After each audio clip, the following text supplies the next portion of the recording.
presentation of Fox Sports.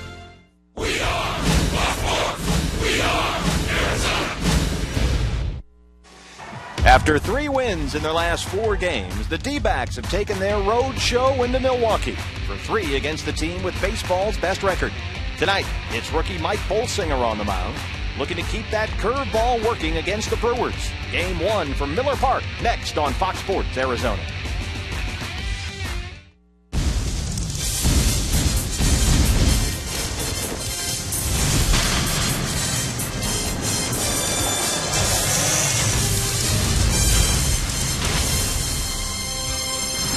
We're in Milwaukee, Wisconsin, where the Brewers are holding baseball's best record and largest division lead. It's Miller Park. Temperatures here still in the 40s outside, so we are indoors and ready for baseball in Milwaukee, where the D-backs have resumed their road trip. Good evening from Miller Park. Welcome to the broadcast. Steve Berthiaume and Bob Brenly along the way. We have moved from sunny San Diego indoors in Wisconsin, where the Diamondbacks are set to open a 3-game series here in Milwaukee against the Brewers. Asking the question, Bob, that all of baseball has been asking lately: who are these guys? Well, the Brewers are a team that is all about pitching in the early going this season. 25 quality starts out of their first 32 games.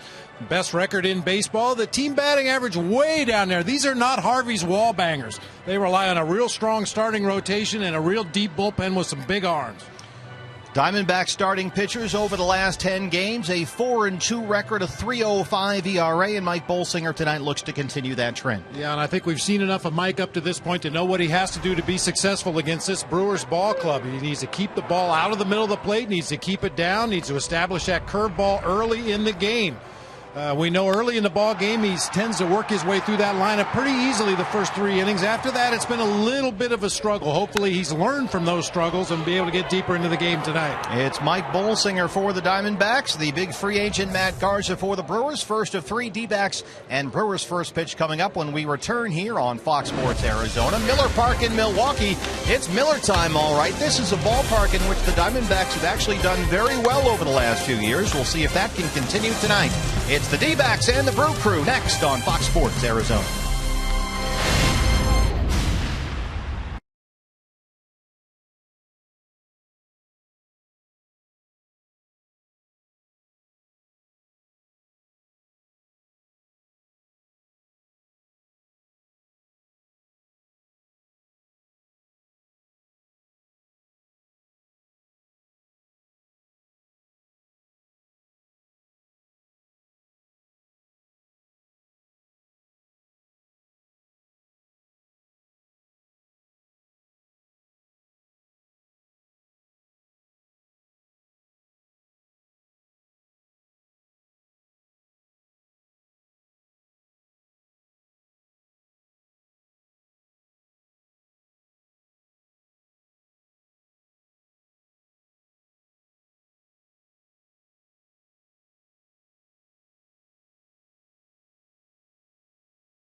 On Fox Sports Arizona is brought to you in part by CenturyLink, your link to what's next, and by Jack in the Box. If the D-backs hit a home run today, score a free Jumbo Jack tomorrow with a purchase of a large drink.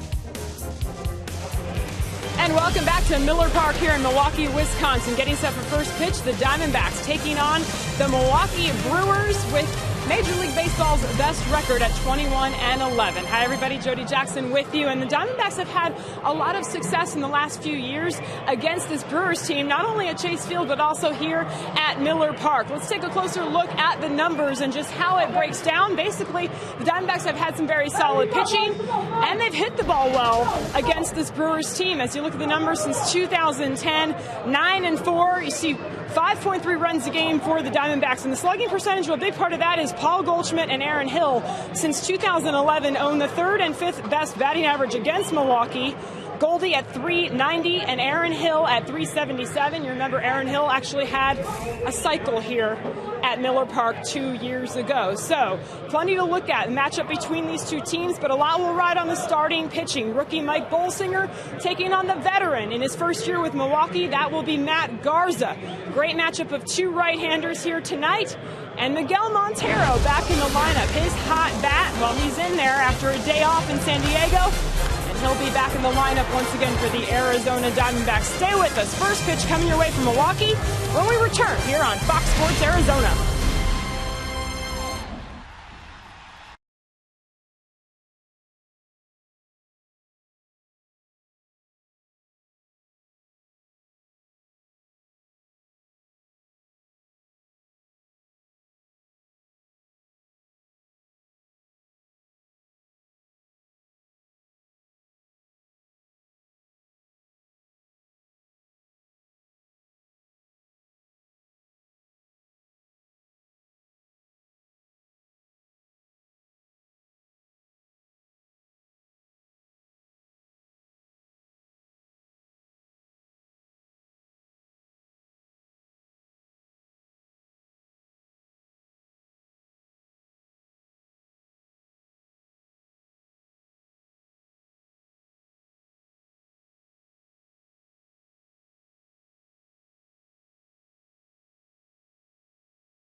Well, the least senior member of the bullpen is forced to wear a backpack, or in the case of the Brewers, tow a suitcase out to the bullpen full of gum and sunflower seeds and other assorted snacks for the game.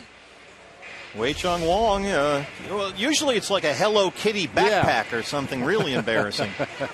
Adrian Johnson and the umpires explaining the ground rules here at Miller Park to Kurt Gibson, Ron Renicky out there as well. The Diamondbacks and Brewers set to begin a 3-game series from Miller Park. Steve Berthune, Bob Brenly back with you. And here are the Milwaukee Brewers holding a 5-game lead atop the NL Central. That is the largest margin of any division leader in baseball. 21-11 on the year, the best record in the major leagues. And usually when you talk about a Brewers club that's having some measure of success, it generally in the past has started with the offense. I mentioned Harvey's wall bangers in the open of the show. Teams that would just play Colorado Rockies style baseball, just pound you into submission. But this is a different Brewers team. And they have Matt Garza on the mound, 21-11. Yeah, 3.03 team ERA. I think it's 3.01 out of the rotation, 3.07 out of the bullpen. I mentioned a lot of power arms out of that pen, guys that can miss some bats. And with no Ryan Braun, no Jonathan Lucroy tonight, it's offensively challenged Brewers ball club. Some of their key pieces are not swinging the bat particularly well right now. Brewers without Ryan Braun, 15-day DL on Saturday, strained right rib cage muscle. And Jonathan Lucroy is not in the starting lineup. It is Martin Maldonado behind the plate for your Arizona Ford starting pitcher. It's Matt Garza, 30-year-old right-hander, his 7th start this year. He is here on a $50 million deal, and he has won just once while pitching to a 5 ERA. Matt Garza could quite possibly be the worst fielding pitcher in the history of Major League Baseball. I will be shocked if the Diamondbacks don't try to bunt on him tonight, and it doesn't have to be a good bunt. Bunt it right back to him hard. He has all kinds of trouble throwing to bases. Is it kind of a yip situation? Is he not a good athlete out there? What is the issue? He insists it's not a case of the yips, but I saw him in his time with Chicago. He lost a complete game shutout on the final ground ball of the game back to the mound. He threw it about 30 rows up into the seats at Wrigley Field. Whoopsie. He insists it's not between the ears, but I don't know how else to explain it. Matt Garza in Milwaukee on a 4-year, $50 million free agent deal signed at the very end of January. There's another $13 million option that could vest to tack on one more year at the end of the deal. And this is the lineup he will face tonight for Kirk Gibson's Arizona Diamondbacks. Gerardo Parra at the top once again in right field. Martin Prado batting second, playing third base. Paul Goldschmidt at first. Miguel Montero behind the plate. Aaron Hill at second base. Chris Owings today named National League Rookie of the Month, and rightfully so. He's had a tremendous start to his season. Alfredo Marte in left field tonight. Ender Inciarte in center field, and right-hander Mike Bolsinger on the mound for the Diamondbacks. Your umpiring crew here tonight for this series. It is Adrian Johnson behind the plate. Toby Basner is the first base umpire. The crew chief Larry Vanover has second, and down at third is Angel Hernandez. The Brewers and the Diamondbacks, first of 3. Cold day here in Milwaukee. Yeah. So everyone inside is bundled up, about 40 degrees or so outside. A little warmer than that, but it feels about 40 certainly for those of us from the Valley.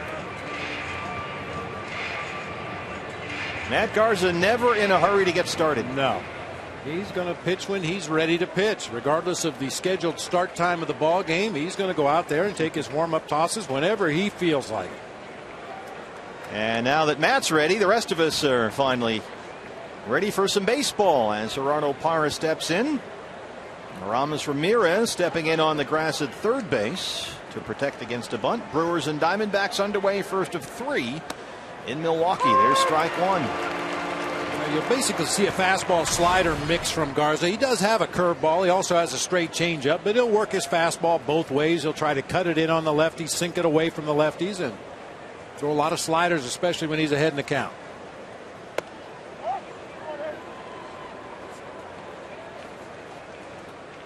Gerardo Parra hit in all 3 games in San Diego. Had a pair of singles yesterday against the Padres. 261 on the year and 2 homers.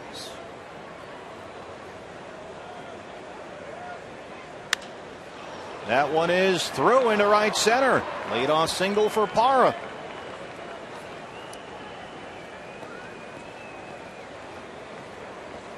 I mentioned the arsenal for Matt Garza out there on the mound. Depending on what's working on a given night, he may throw more 4-seamers. He throw more 2-seamers if he's feeling that particular pitch, but basically a fastball slider combination. Well, they have not been able to open up the roof so far for Ron Renicky this year. It is 43 degrees outside, 63 inside.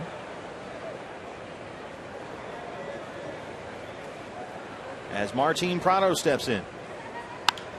First pitch is sliced down the right field line. Caleb Gindel has it near the wall, and Parra's back to the bag.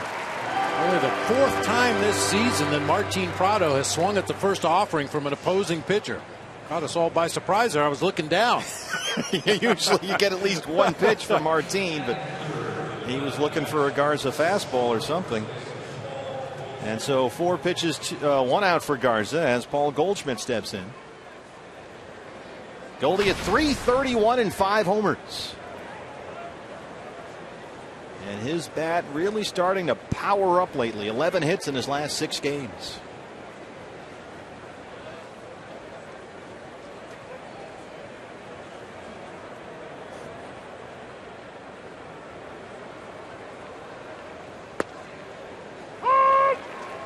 Adrian Johnson will let you know when it's a strike. Good to see Goldie driving the ball on Sunday in San Diego. Got a hanging breaking ball from Tyson Ross and hit it out in the sandbox. D-backs here after taking 2 of 3 from the Padres at Petco Park. 3 in Milwaukee, an off day on Thursday, then 3 back in Chicago, this time against the White Sox over the weekend. The 0-1. Out in front, 0-2. He's hit in 6 straight.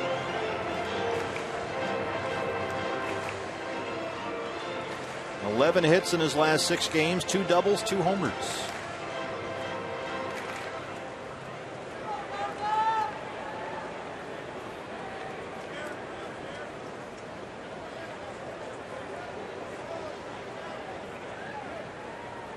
Gerardo Parra on Bird at first after a leadoff single. 0-2 to Goldie. This is the Brewers defense behind Matt Garza. Mentioned Martin Maldonado is the catcher. Valley product Chris Davis out in left field. Carlos Gomez in center. Caleb Gindel over in right field. Aramis Ramirez and Gene Seguro on the left side of the infield. Scooter Gennett at second base. Former D-back Mark Reynolds at first.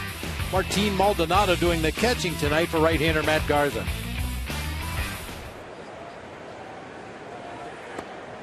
Two and two.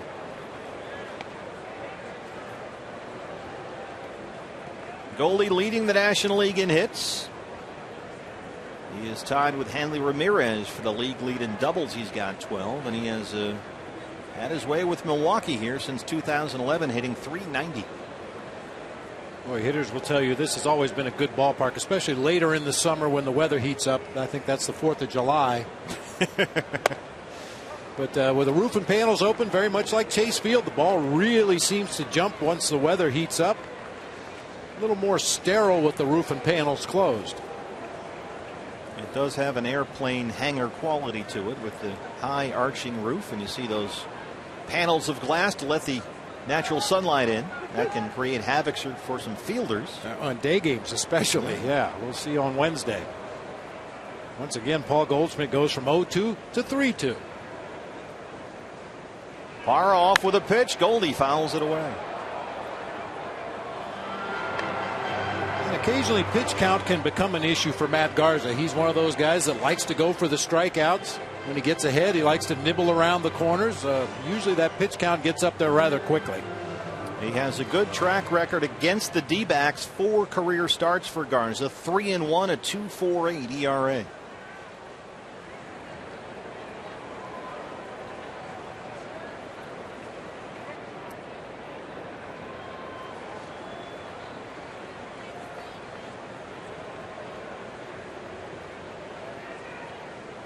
Parra off with a pitch again, and again Goldie fouls it almost to the same spots.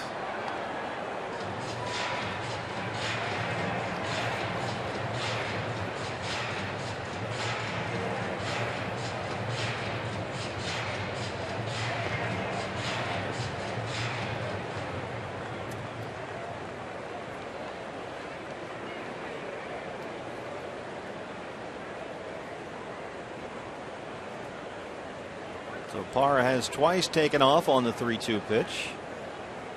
Let's see if he goes again here. Well, that's a huge leap of faith for Ron Renicky to put a pickoff throw on when Matt Garza's on the mound. I can't overstate how shaky he is throwing the bases. So what you're saying is there's an accuracy issue. Another 3-2. Parra holds this time, and Goldie fouls it down the other way, right by Glenn Sherlock at third. And he's wearing out Gerardo Parra down there. Get your legs loose, Gerardo. Whistles that one just foul down the third base line.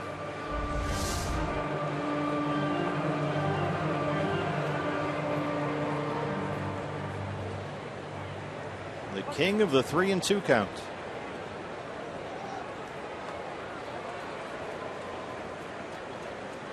Parra holds it first, and Goldie strikes out, 2 down. First strikeout for Matt Garza.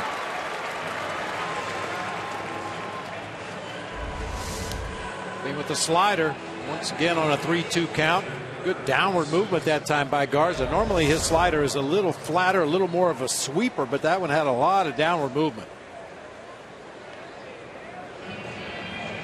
Well, back in the starting lineup after a half day off anyway yesterday, Miguel Montero, and back in the cleanup spot at 283 and 4 homers.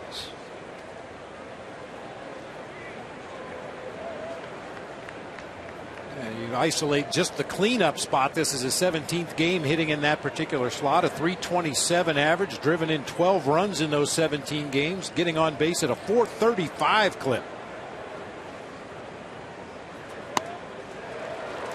93, 0-1.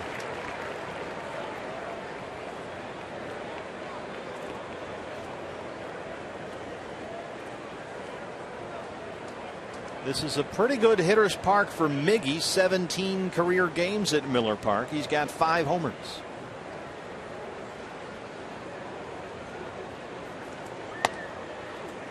A ball and a strike.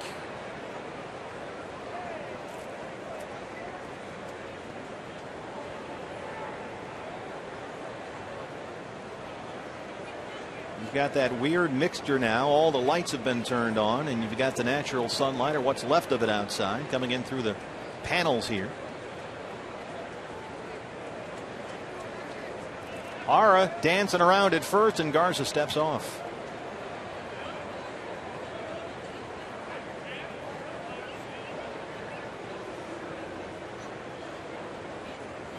Gerardo always makes it exciting on the bases. Sometimes a little too much so. Yeah.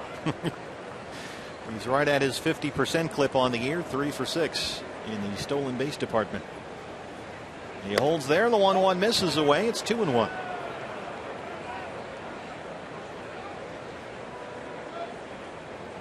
Miguel Montero on April 8th was hitting under 190 for the year.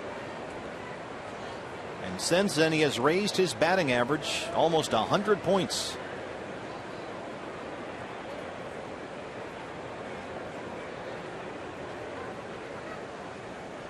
Holds on the 2-1. Miggy able to hold off. He did not go, says Angel Hernandez down at third. So it's 3 balls and a strike with Aaron Hill on deck.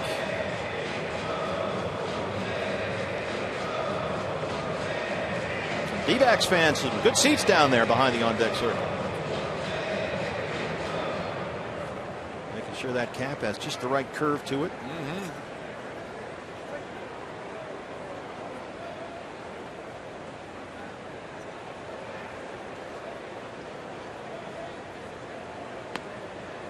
Ball 4. 2 on, 2 out now for Aaron Hill. A single to Parra, a 2-out walk to Montero.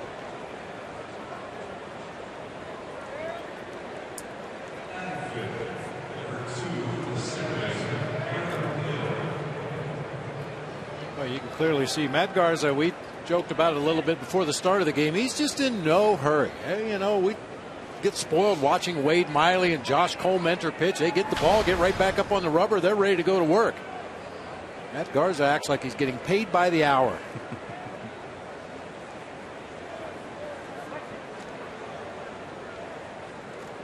Aaron Hill, 252 and 2 homers. Well, Ron Renicky has said every time he saw Garza pitch back when Garza was with Tampa Bay, he saw a guy who gets after it. But Renicky has admitted that so far with Milwaukee, Garza just has not gotten into that groove yet. He's been inconsistent. Really off and on after impressive outing at his Milwaukee debut. Looked real good then and hasn't looked as good since. And Renicky says Garza, whether it's just physically, the combination with his delivery, and the mental part of being aggressive, he needs to get back to the guy he was with Tampa Bay. I mean, he's 2 games under 500 for his career as you get a look at his numbers in home and road games this year. An ERA just under 4. So this is a guy who can be dazzling at times and at other times just very average. Aaron Hill shoots that the other way into right. Caleb Gindel can't handle it. Parra will score. Montero to third, and it's 1-0 Diamondbacks. RBI for Aaron Hill, his 18th of the year.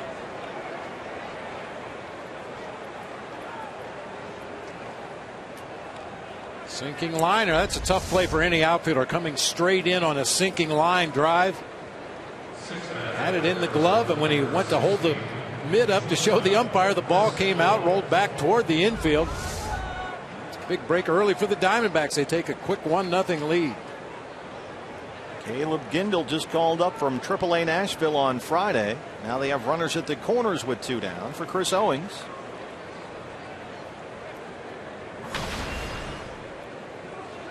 CO today named the National League's Rookie of the Month for April at .313. 5 doubles, 6 extra base hits. He stole 4 bases, made some spectacular defensive plays, and really impressed everyone all over baseball with his base running. Good omen early in the game when the Diamondbacks score first in ball games this year. They're 9-5. When the opponent scores first, they're 2-18. 1-0 to Owings. Foul back, 1-1.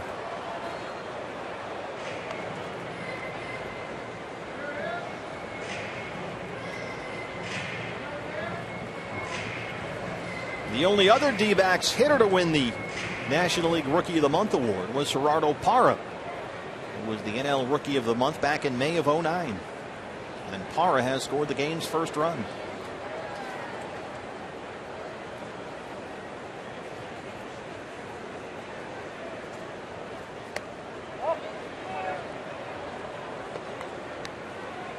We have had some pitchers win the award for the Diamondbacks, like Daniel Hudson, Wade Miley. The rookie timeline.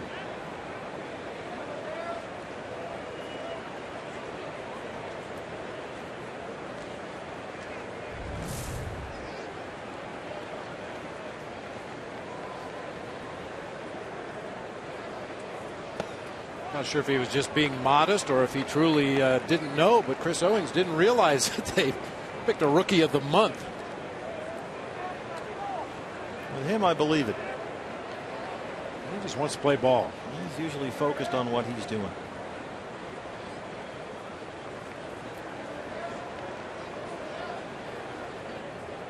Three balls and a strike. 2 on, 2 out. That is in the air near the right field line. Gindel should have room here. And the Diamondbacks strand a pair. But Aaron Hill, his 18th RBI of the year, scores Gerardo Parra and gives the Diamondbacks a 1-0 lead.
The field to start every ball game at third base. Comes out of the dugout, looks up to the sky, has a word or two to say, steps directly on the base, then walks directly up the baseline, and then stops and writes in the dirt. It's a whole involved process, Bob, when Martin Prado steps out onto the field. This is not every half inning. This is just at the start of every game defensively. A little OCD thing that he does. I used to work with a guy that had a lot of things he used to do before going on the air. But yeah, you know, if you, in your mind, if you feel that prepares you to go out there and play baseball, then go right ahead.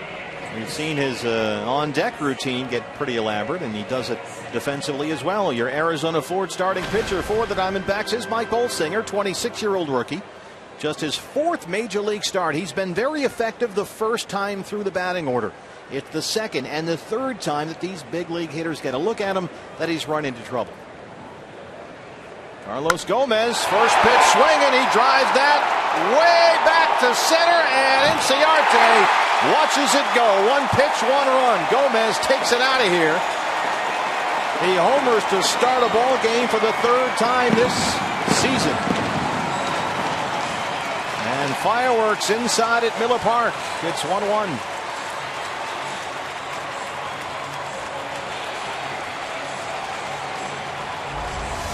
Gomez, a notorious first ball swinger, gets a belt high fastball in the middle of the plate. Yeah, certainly the location could have been much better, but I got to question the pitch selection there. If you have a guy at the plate that you know likes to swing at that first pitch, no reason to toss him a fastball unless your command is so good you can put it on that outside corner at the knees. Well, he's got 8 homers now on the season, Gomez, and quickly it's 1-1. Here's Gene Segura.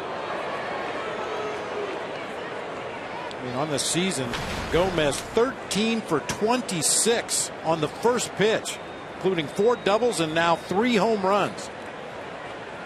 That one is hard left. They're jumping on Bolsinger. Segura takes a big wide turn at first and changes his mind there. So 3 pitches, 2 base hits, and a run for Milwaukee.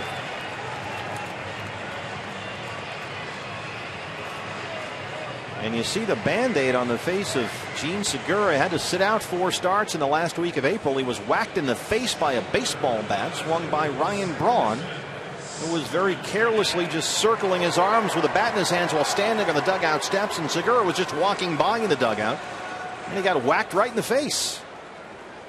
Missed 4 games, and it's just recently come back. Well, that's a huge no-no at any level. Swinging a bat in the dugout where you know you have teammates moving around behind you. Could have been a lot worse. Oh, it could have been much worse. Oh. They were both lucky, the Brewers and Gene Segura. Down there with Garth Orge at first. 1-0 to Scooter Gennett. And this has become a fast rising star in their system, and at the major league level as Segura takes off, Montero throws down there, and Segura has the bag. That's his 6th stolen base. So the Brewers have their foot on the gas here against Mike Bolsinger. Now, this is that incident in the Brewers dugout. Ryan Braun up on the top step, whirly-birding that bat around, and bam! Ooh. I mean, that was really scary.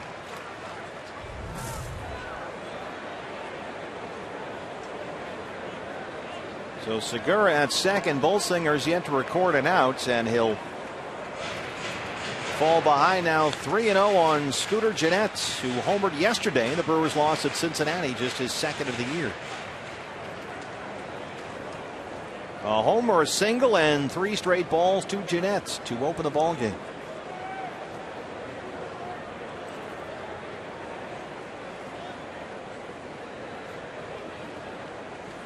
Well, Ron Roenicke is very much a sabermetrically inclined manager, and with the issues that the Diamondbacks have had throwing out opposing base stealers and some speed in that Brewers lineup, I would expect to see them running wild on the bases in this series. 4-pitch walk.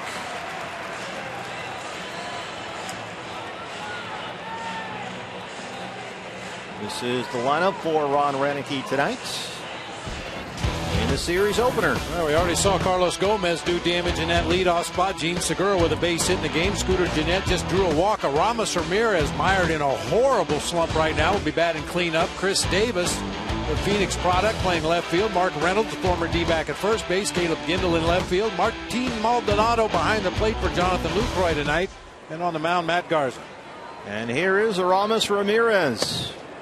He has 2 hits in his last 40 at bats. He is in a 2-for-40 free fall right now. Both hits are solo homers, including Saturday at Cincinnati. That snapped an 0-for-26. There's a strike, 1-1. Yeah, with Gomez a solo homer to start the ball game today, 5 of their last 6 runs have scored via solo homers. Gomez, 1 pitch, 1 run. First pitch of the ball game from Bolsinger, his 8th of the year. This is Aramis Ramirez, Saturday at Great American Ballpark. Off Johnny Cueto, that'll get you out of an 0-for-26. They are waiting for his bat to come around here at the age of 35. 2-1. A look back, and Segura's back to the bag at second.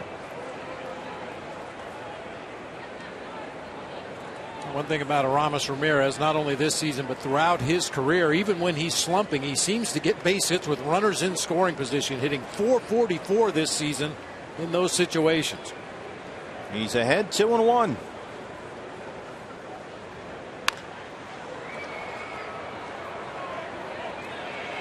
Nice little backhand stop there.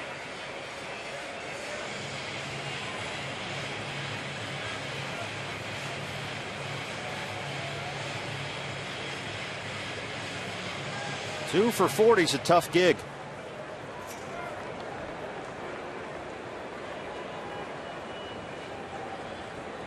Especially when you've got more than 2,000 career hits.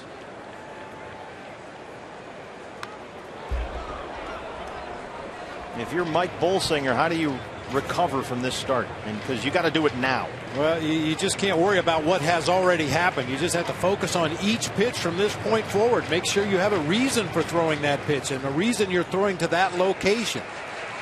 I mean, you can feel a little overwhelmed when this happens to you early in a ball game, especially for a young pitcher. But the reality is you can't take back anything that's already happened. All you can do is try to execute that next pitch as good as you can.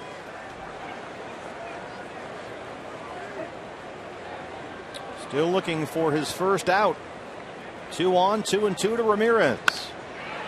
Shortstop, Owings, Hill, Goldschmidt. There's the double play. And Segura gets to third. This is the Diamondbacks look defensively tonight. Got Alfredo Marte in left, Ender Inciarte in center, Gerardo Parra in right field. It'll be Prado and Owings on the left side, Hill and Goldschmidt on the right side. Miguel Montero back behind the plate today for right-hander Mike Bolsinger. Well, if Bolsinger can get Chris Davis, he can get out of here with just the 1 run and kind of hit the reset button and take a deep breath. A homer, a single, and a walk to start the ball game. A double play ball has gotten the first 2 outs, and he'll work to Chris Davis. This is upstairs. 1-0. Chris Davis falls in that WW category. Won't walk. He's drawn 1 base on balls all season. A double and a home run in Milwaukee's loss yesterday to Cincinnati Reds. There's a strike, 1-1. Chris Davis, of course, Deer Valley High School in Glendale, 7th round pick by Milwaukee out of Cal State Fullerton in the 09 draft.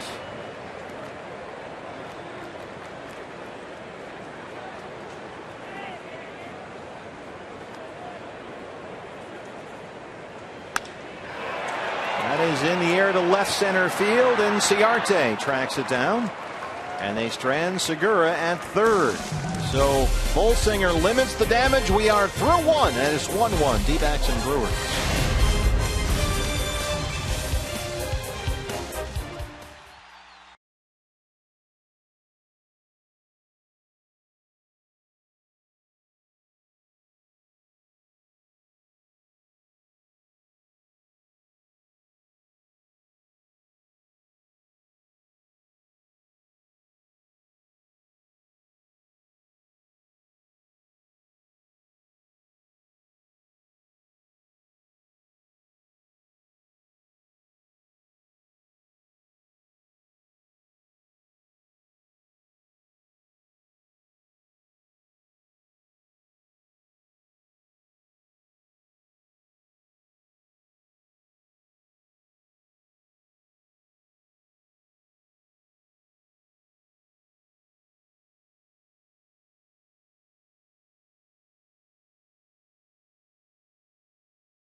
Homage to the King, Friday, May 16th. It's Elvis night at Chase.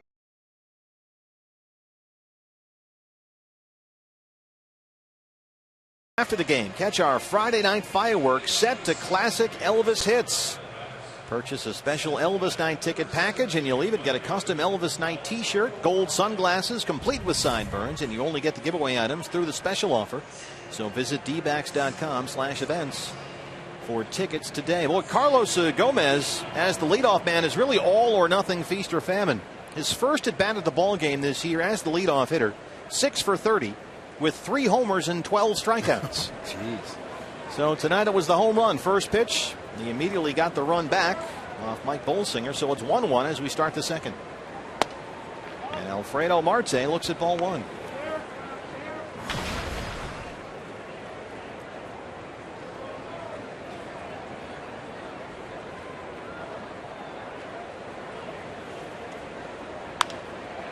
He lifts that in the air near the first base side, drifting and going to stay in fair territory for Scooter Gennett. And that's the first out.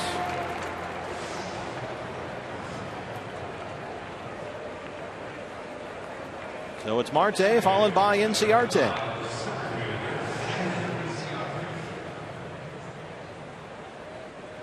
Ender Inciarte 2 for 12 to open his big league career. He had a hit in the games on both Friday and Sunday at Petco Park in San Diego. And likely could have had at least 1 or 2 more had not some very good defensive plays been made on balls that he hits. Yeah, Everett Cabrera stole a base hit on a grounder up the middle. Chris DeNorfia took away a base hit with a diving catch in right.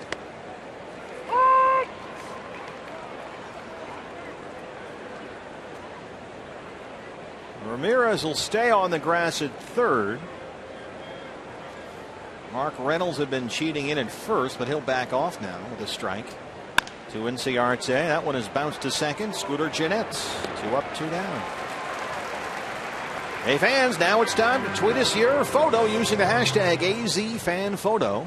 And your photo might be shown on the game broadcast later today. If not, then sometime down the road. It's brought to you by our friends at AT&T. Put your fan photo on the Twitter and use the hashtag AZFanPhoto, and the Brenly Committee will rule.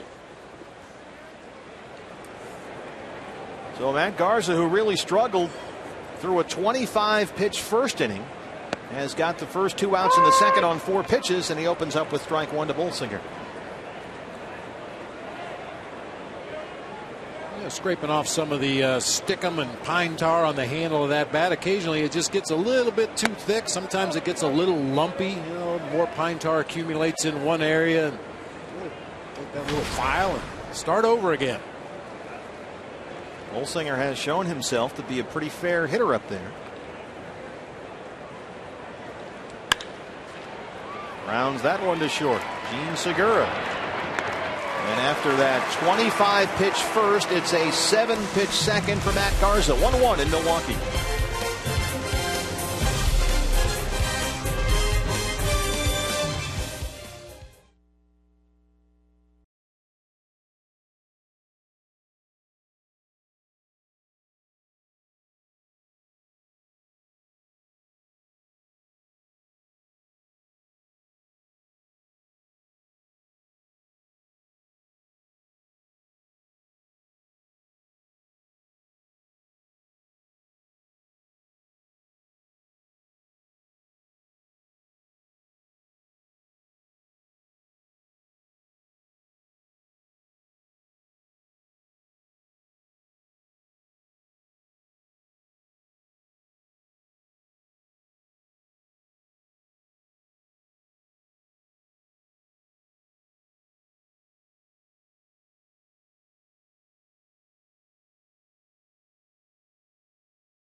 What it was actually when I first got the news, and then when else started coming out later when I got to the field, kind of got it, and just been getting some congratulations from friends and family, so it's been pretty cool.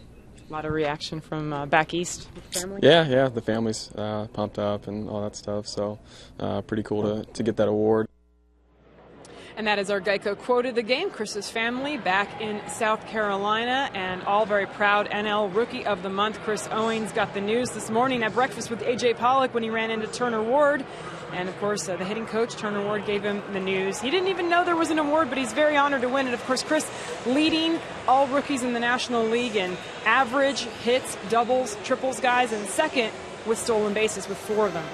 It's hard to have, Jody, a better first month on the job as an everyday big league shortstop than Chris Owings has had, Bob. Boy, he has been all that he was advertised to be, and then some. And then some, yeah. We were told that defensively he had some issues out there at the shortstop position, but knock on wood, we have seen no evidence of that whatsoever. He's made some outstanding defensive plays. Former D-back Mark Reynolds leads off the Milwaukee second against Mike Bolsinger. And Mark, go ahead, Bub. I was just going to say, this is something you don't see very often, a shift for a right-handed pull hitter. We're used to seeing the shift for the left-handed pull hitters, but now with 3 defenders on the left side of the infield for Mark Reynolds. And he hits right through the shift into left for a base hit. Well, what can you do? Yeah, that's all you can do. Diamondback fans are well aware of Mark Reynolds and what he tries to do up there at the plate. He's a little bit like Xavier Nady in San Diego. He's looking for something he can lift in the air to left field. This time just a hard topspin grounder that scoots through that shift. Well, he's having a Mark Reynolds type year. He's now got 20 hits this season. 7 are home runs. And here's Caleb Gindel, the right fielder. Gindel's already been busy defensively. Couple of balls hit out his way so far. 1-0 now. Just called up from AAA Nashville on Friday. 1 hit at 9 at bats this year.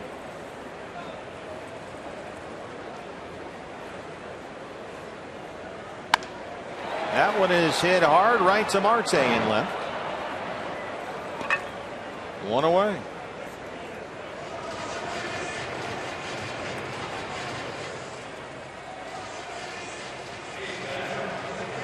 Brings up Martin Maldonado, the catcher. And the Brewers in very good shape catcher-wise. They have Jonathan Lucroy, of course, one of the better catchers in all of baseball, and they have Martin Maldonado to back him up. And he's an excellent defender back there. Strong catch and throw guy behind the plate, which is generally what you look for from your backup catcher. This is just his 6th start this year. And I agree with you about Jonathan Lucroy. A lot of people outside of the National League Central have never really heard of Jonathan Lucroy, but he's one of the best catchers in the game, both behind the plate and at the plate. There's Lucroy enjoying a rare day off. That one is hit high and deep to left, and it is gone, a home run.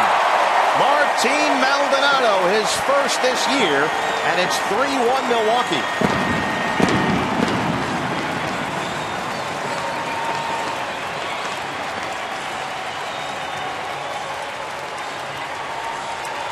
Well, Mike Bolsinger had given up only 2 home runs all season. He's given up 2 in 2 innings tonight. Left a breaking ball up over the inside part of the plate. That's what happens when you hang that curveball to a guy with slider speed bat. Martin Maldonado makes Bernie Brewer go down the slide for the 2nd time tonight. Gomez homered on the first pitch he saw to lead it off for Milwaukee. His 8th. Maldonado hits his 1st, and it's 3-1 Brewers as Garza steps in with 1 out.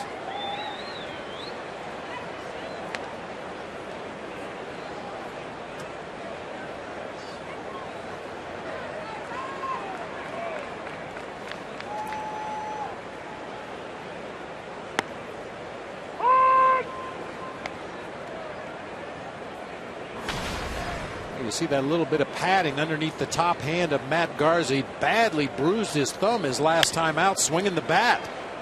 Yeah, had to leave after 3 innings. Rolls that one to Aaron Hill at second base, 2 down. Take a look at Martin Maldonado via the Fox Phantom Cam. We'll just prolong the misery. Unfortunately, this is not a mirage. This is barreled up. Well, you see how that bottom hand is down over the knob. Guys that do that try to get as much leverage as possible, and Martin Maldonado used every bit of it on that home run. Carlos Gomez, look out.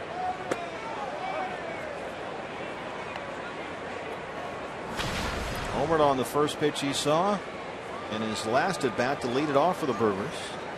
His 8th of the year.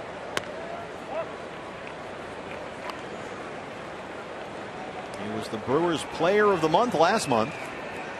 Off to a great start.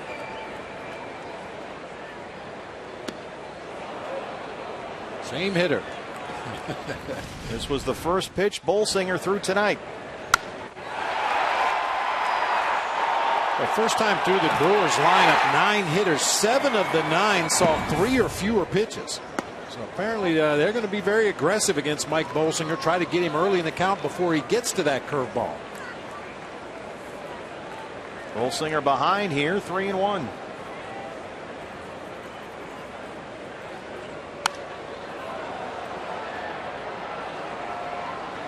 Well, Gomez came in hitting 280, now with 8 home runs. He has been striking out a bit more often lately. The strikeout rate up each of the last 3 seasons, and this year he's striking out 27% of the time, a career high. Bolsinger misses there, and it's a 2-out walk.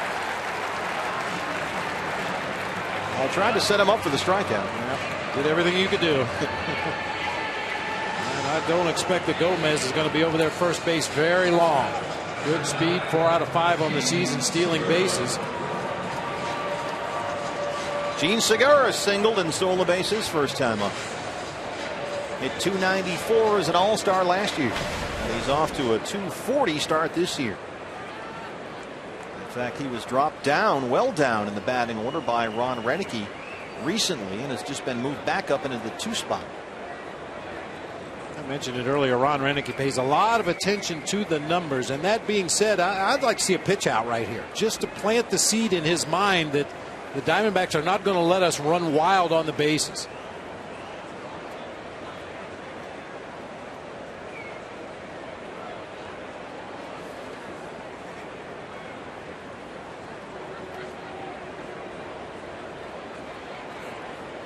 Glenn Sherlock.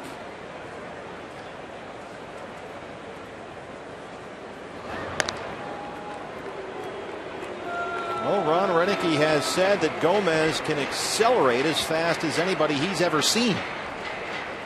Very explosive with the type of speed that makes up for a lot. Would have made a nice running back, Renicky said.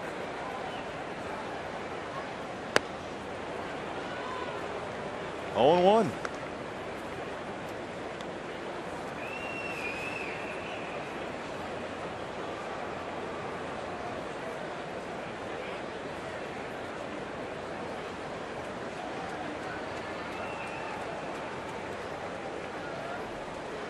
Gomez holds, that misses, 1-1. Gomez doesn't look like he's really working for a maximum lead down there at first base. I think perhaps he's trying to get another look at a move to first from Mike Bolsinger before he gets out there where he needs to be to steal a base.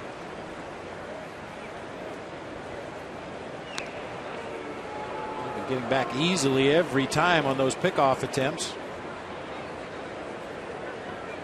Gomez stole 40 last year.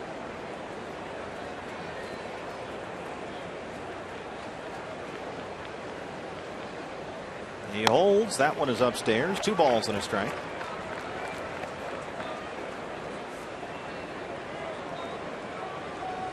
Mike Bolsinger grew up not too far from here. From ages 10 to 15, the family lived in Gurnee, Illinois, just south of the Wisconsin border. So he spent some time as a kid, less than an hour away from right here at Miller Park.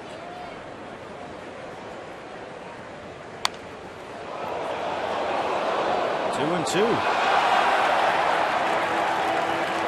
I believe those that are from that particular city in Illinois call it Gurnee. Oh, apologies to Gurnee community. Well, you ought to know.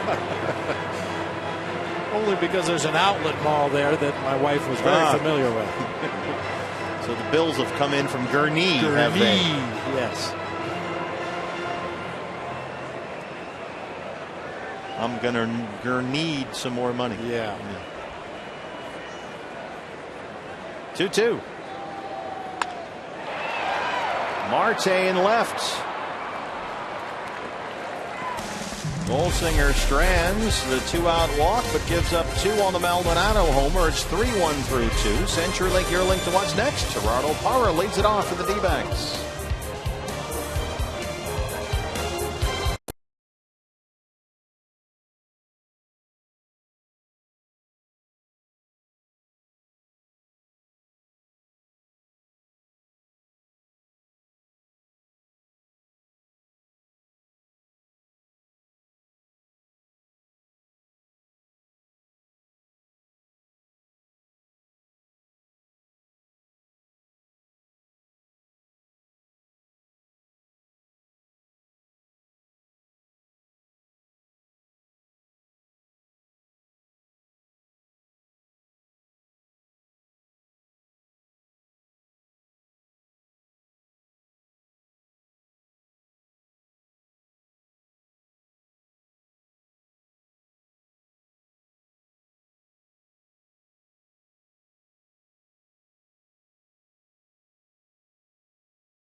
Out there, so just try to look for a pitch middle of the plate you can hit hard. He'll mix and match his different pitches. He's got a good fastball slider. He'll mix on some other pitches as well, so it'll be a good test today. Hopefully we can come out and get him. That is the Goldie scouting report on Matt Garza, who's now got a 3-1 lead. Garza has had some tough luck in Milwaukee so far. He lost his Brewers debut here against Atlanta back on April the 2nd. But was very good. 8 innings of 2-hit ball. Got hung with a loss and a 1-0 Braves win. And then was really hit pretty well over his next 3 starts. But he got a win 2 starts ago against the Cubs. 4 hits in 7 for his first victory with Milwaukee. He lost his last time out. That was last Wednesday at St. Louis when he lasted only 3 innings. Gave up 5 runs, walked 4, and as Bob mentioned, had to leave after the 3 innings after bruising his right thumb while he was batting. So they have yet to see a whole lot of return on their $50 million investment from Matt Garza. Parra leads off the 3rd. He singled and scored his first time. It was interesting. You heard Goldie say look for a pitch in the middle of the plate and try to hit it hard. That's what you try to do against every pitcher. But Garza, because he is such a competitor and such an emotional guy, at times his command eludes him and he just fires the ball right down the middle of the plate. That's when you can take advantage. High strike that time. Is that a poise issue? When a guy just kind of gets frustrated and says, here it is, try and hit this? Yeah, and certainly over the course of his career, pitching coaches and managers and even teammates have tried to keep him focused on what he needs to do, execute that next pitch. Don't let the umpire get under your skin. Don't let the opposition get under your skin. But he is wound pretty tight out there. Last year's split time between the Cubs and the Texas Rangers. He was 6-1 with Chicago when he was dealt to Texas at the trade deadline. Ouch. Well, it's been a tough road trip for Gerardo Parra. Started off with an ice bag on the elbow after he was plunked by Rex Brothers in the last game at Chase Field against the Rockies, and now he'll walk this one off. Well, the good news is he doesn't notice his elbow anymore. Now it's the outside of his right foot as he hops down that first base line. Boy, that made a very distinctive sound. And keep in mind, A.J. Pollock has been battling a groin injury. not at 100%. That's why AJ's been out of the lineup for most of this trip. So they're in a sense already down one outfielder, although AJ did pinch run the other day.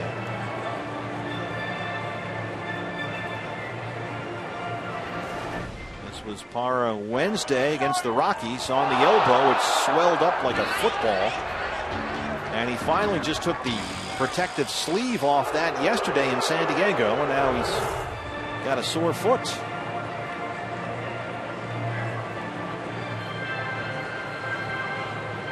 That's definitely something we're going to have to keep an eye on as this game progresses. Tim Crenshaw, the athletic trainer, waiting to get word from Kirk Gibson whether to run out there and check on him or not. Gerardo Parra tells Dave McKay he's going to stay in the ball game. So here we go. Well, I could have told you that. Yeah. You were not getting him out of there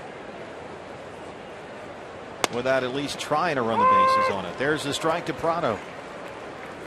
Flying out to right his first time.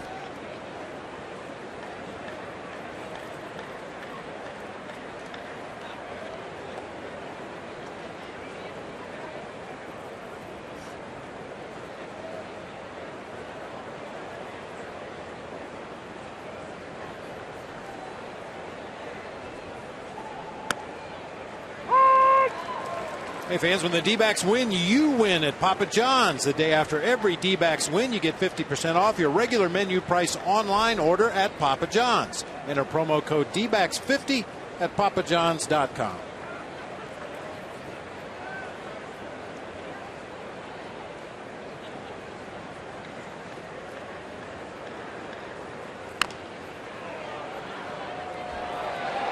Nice play by Josh Colmenter. Caught that bouncing foul ball in his hat. And then gives it to a kid. What a guy.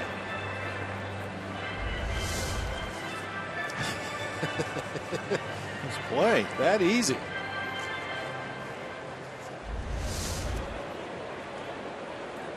Nothing to it. We will see Josh Colmenter start tomorrow night against Marco Estrada. 1-2 to Prado. Garza mixing it up a little bit more this inning. We've already seen one curveball, that time a straight changeup. I mentioned at the top of the show, basically he's going to rely a lot on fastballs and hard sliders, but giving the Diamondbacks a little different look second time through the lineup.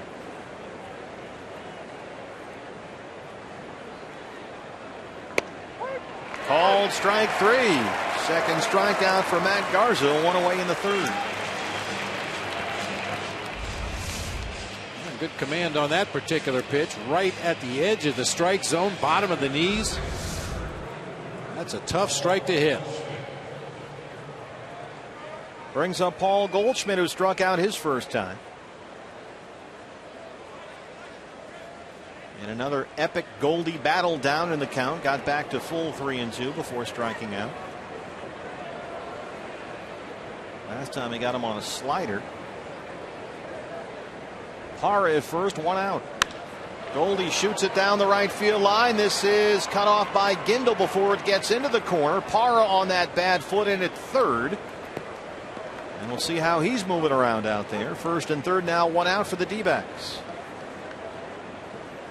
He does not look good running the bases. Well, he's obviously in some pain, but in an odd kind of way. That's probably one of the best things that could have happened. Keep moving. I mean, as soon as he sits down for any length of time, that thing is going to start to stiffen up. Some swelling in there, I'm sure.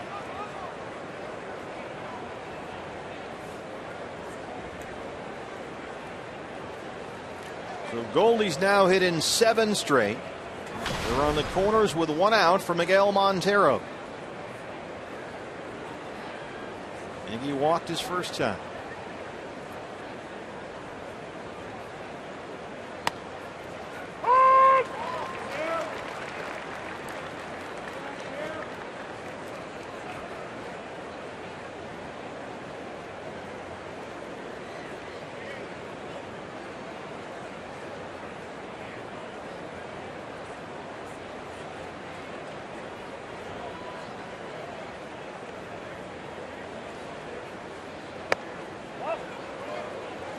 Diamondbacks got one in the first on an Aaron Hill RBI single. Carlos Gomez hit Mike Bolsinger's first pitch of the ball game out to straightaway center for a homer to tie it. And then Milwaukee added 2 more in the bottom of the second on Martin Maldonado's 2-run shot. Diamondbacks threatening here, 2 on, 1 out.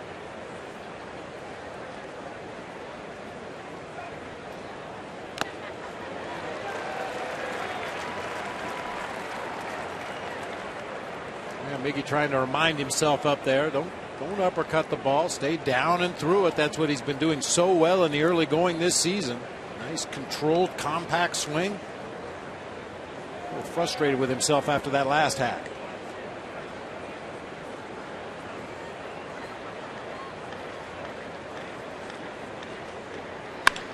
That one is through into center field. Parra will score. Goldschmidt holds at second. RBI single for Miguel Montero. It's a 3-2 ball game. Now 18 RBIs on the year for Miggy. Well, all he had to do was remind himself what he wanted to do, and able to come up with a big RBI base hit right back up the middle of the field. Little bit of a shift on by the Brewers. That one scoots right through into center field, plating Gerardo Parra.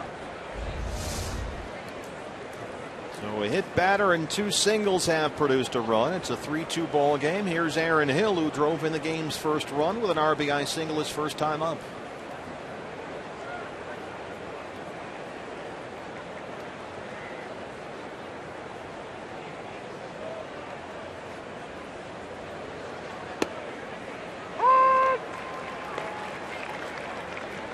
You put Adrian Johnson, the plate umpire, in a ballpark like this that's enclosed, some empty seats, and that strike call carries.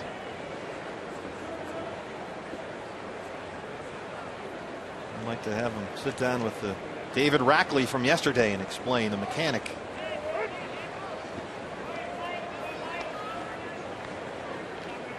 Back with you tomorrow, 4:30 in the Valley. Game 2 of this 3-game set. Josh Colmentor will be on the mound for the Diamondbacks. You saw that little mini shift on from Miguel Montero. Ron Renicky, along with Joe Madden down in Tampa, I believe they shift more than any managers in baseball.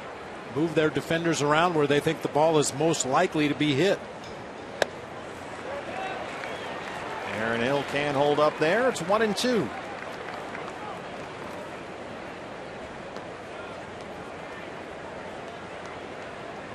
They come from the same managerial tree. Yes, they do. Ron Renicky and Joe Madden. Everybody learns from catchers because they're the smartest ones out there, right? That goes without saying. Lifts that one into left field. Chris Davis will have it drop in fair territory. Here comes Goldie to tie the ball game, and Aaron Hill has his second RBI single. Diamondbacks answer. It's 3-3.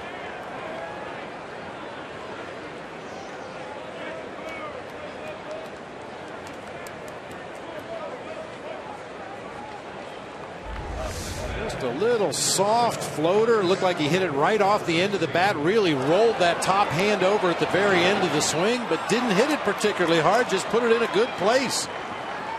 Chris Davis can only watch as Paul Goldschmidt scores the tying run. A hit batter, a strikeout, and 3 straight singles have put Miguel Montero at second, Aaron Hill at first. 2 runs in. And Chris Owings is up. He flied out to right his first time.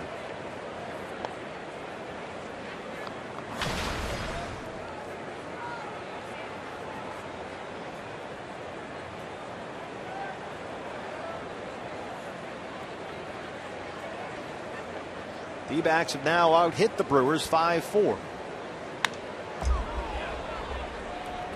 This is one of those games, partner, where you're kind of getting a look at baseball's future. Not only the National League Rookie of the Month, Chris Owings, Ender Inciarte, we feel is going to be a real good major league player out there in center field for the Brewers. Chris Davis in left, Scooter Gennett at second.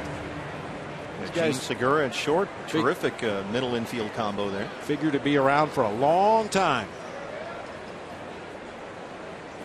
And then they've got some older pieces as well, certainly at the corners with Ramirez and Reynolds. Gomez in his prime. Ryan Braun hurt right now. And they've had to bolster their starting rotation through free agency. They have not been able to develop a starting pitcher here in quite a while. A couple of years ago, they went out and spent big money on Kyle Loesch, gave up a pick to do it, and this year gave $50 million to Matt Garza. Ryan Braun on the DL right now.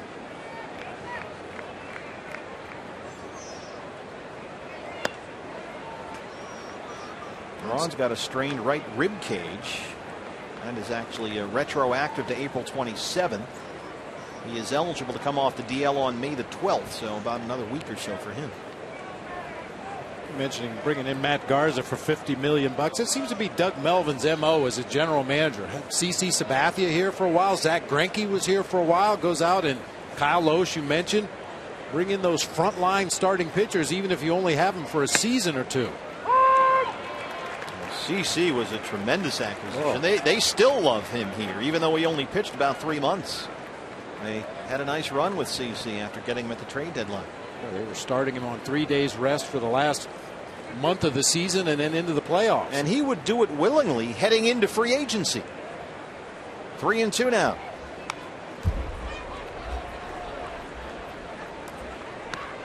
Doug Melvin, the Brewers GM. Ford Ash in there, but you've got to. It always gets back to the same thing: scout, draft, develop. There's Craig Counsell. Yeah, special assistant to Doug Melvin. Does a little bit of everything for this Brewers organization. He goes out and works with some of the minor league affiliates from time to time. He does some scouting. He's in uniform during spring training as an on-field instructor.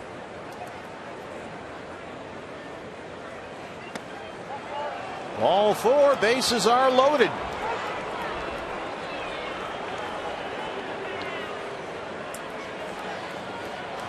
That's another thing about Chris Owings. He's not going to lead the league in walks by any stretch of the imagination. He's still a very aggressive hitter, but he's shown more patience than I anticipated based on his past track record. Well, you can be aggressive, right, without being a free swinger who'll swing at anything. Aggressive within the strike zone. That's what hitting coaches love. So the bases with 1 out are full of Diamondbacks. Miguel Montero is at third, Aaron Hill at second, and Chris Owings at first. Alfredo Marte popped up his first time, 0 for 1.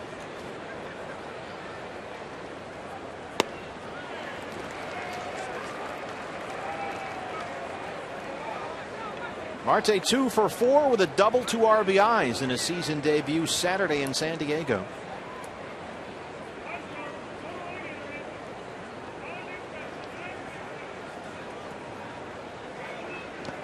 And here's a question, Bob.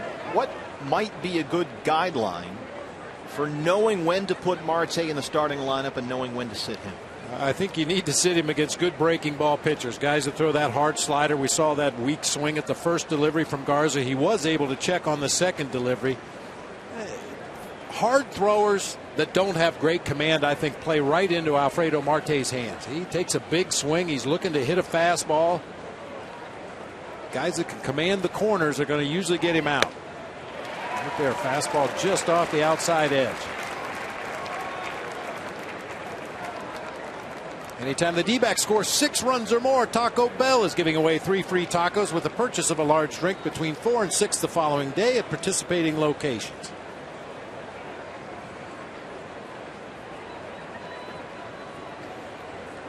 A ball and 2 strikes to Alfredo Marte. Out of play.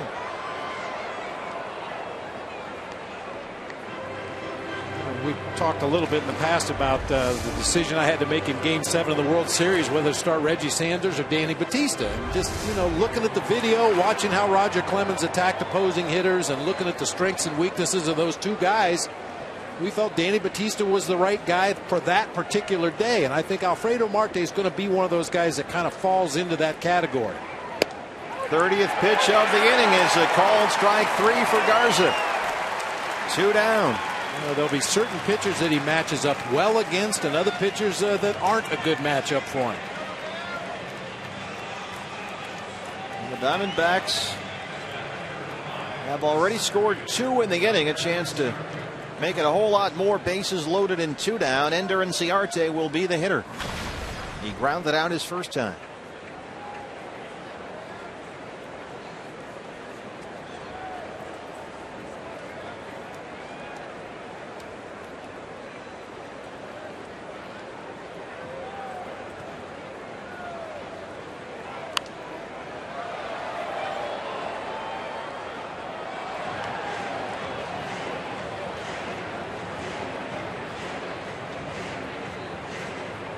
only been 13 big league at bats, but so far your thoughts on Inciarte as a hitter?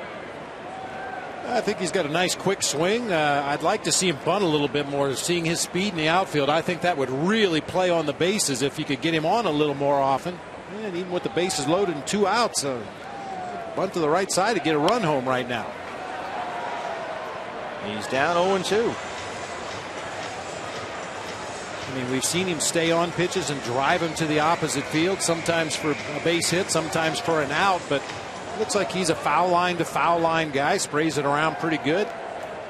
Probably like to see him stay out of the air because of his speed, hit the ball on the ground, try to take advantage. Bases loaded, 2 outs, 0-2 on Inciarte.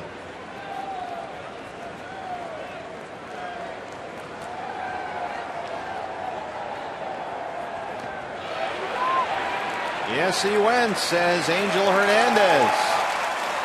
And the Diamondbacks will leave him loaded in the 3rd. But they get 2. Miguel Montero, his 18th RBI. Aaron Hill, his 18th RBI. And it's 3-3 in Milwaukee.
Diamondbacks baseball on Fox Sports Arizona is brought to you in part by Chaz Roberts Air Conditioning and Plumbing. Choose Chaz.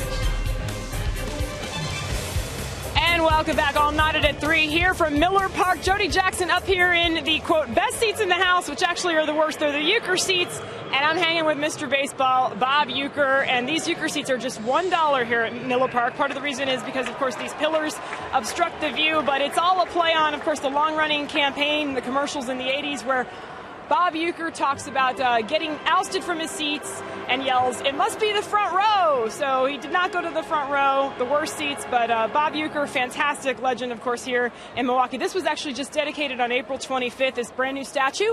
And the other statue outside is still there as well here at Miller Park. He is revered in this city and well-deserved, guys. As well he should be. 50 years for Mr. Baseball, Bob Uecker. Thank you, Jody.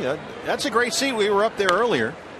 I went up there when I first got to the ballpark early this afternoon, Bob, with the governor and Leo Gilmartin. The 3 of us hiked up to section 422 and sat. All took pictures in the Uecker seat. I sent a picture out on the Twitter. Some people said it looks like Lute Olson.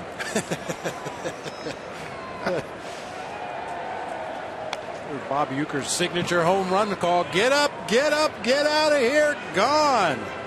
That's right above. There it is, Bernie's dugout. Yeah. If you ever have the great fortune of hearing Bob Uecker hold court sometime, and if you go to Don and Charlie's in spring training, you're more than likely to see him in there some night with Don Carson, his best friend. And just listen to Bob Uecker telling baseball stories. You can only imagine the uncensored version of what you used to see on Johnny Carson.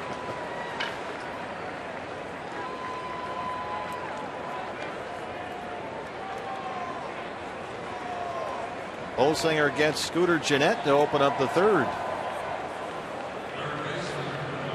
Well, of course, Bob Uecker tells the famous story about, well, he tells a lot of famous stories about when he was a terrible baseball player. And of course, he's exaggerating, but the scout comes to the house. He's at the kitchen table with his father, and they're talking signing bonus. And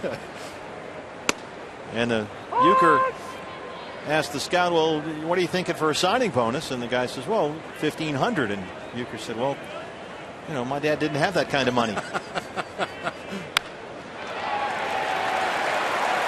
Aramis Ramirez, 2 for 41, and he's got himself a single. While we have a moment, let's check out our Valley Honda dealers' keys to the game. We should have had these up before the game started. We talked about a bowler trying to stay out of the gutters. For Mike Bolsinger, he needs to pitch to the gutters. Stay on those corners or a little farther off. And for the Brewers, home brew, I don't think so. They're hitting .213 as a team here at Miller Park, .270 on the road, 11 homers here at home, 22 on the road. They've scored 41 runs here at Miller Park, 83 on the road. Home run swing from Chris Davis at 0-1. There are the home road splits. They're a little backwards. They're 12-5 on the road this year, and 9-6 at Miller Park, and the numbers certainly reflect that.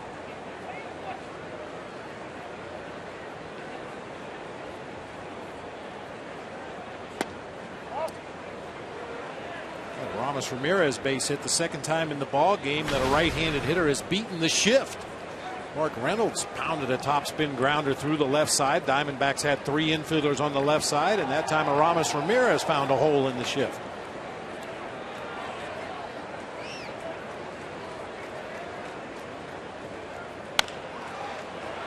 That is bounced to third. Martin Prado. 2 outs. Ramirez advances. Now, why is it that we're only very recently seeing teams begin to make those defensive shifts for right-hand hitters? That's a good question. I really don't know. I mean, you know, once again, you've got all these spray charts. You've got every at-bat a hitter's had over the course of his career, where he's hit the ball in the air, where he's hit the ball on the ground, where does he hit fastballs, where does he hit breaking balls. And if the spray charts tell you there's no point in having a second baseman playing in the straight-up position for a right-handed pull hitter, then why are you going to guard a position of the field where the ball's never hit? So move him over on the other side of the field where the guy is more likely to hit the baseball. And that's what the Diamondbacks are doing right here. You can see the left-hand side of your screen. The 3 infielders between second and third base. And one great equalizer is the fact that Paul Goldschmidt is comfortable playing as far off the line as he does at first base. I mean, he's in the hole between first and second. Not very many first basemen will get that far off the bag. And of course, Kirk Gibson always says that Goldie's among the best in the business at playing off that line. He can cover that gap between where he's standing and the first base bag as quickly as anyone. And Gibby is always quick to point out that it was Lyle Overbay who taught Goldie to play that far off the line. And of course, Overbay here with the Brewers now. Bolsinger ahead on Reynolds, 0-2.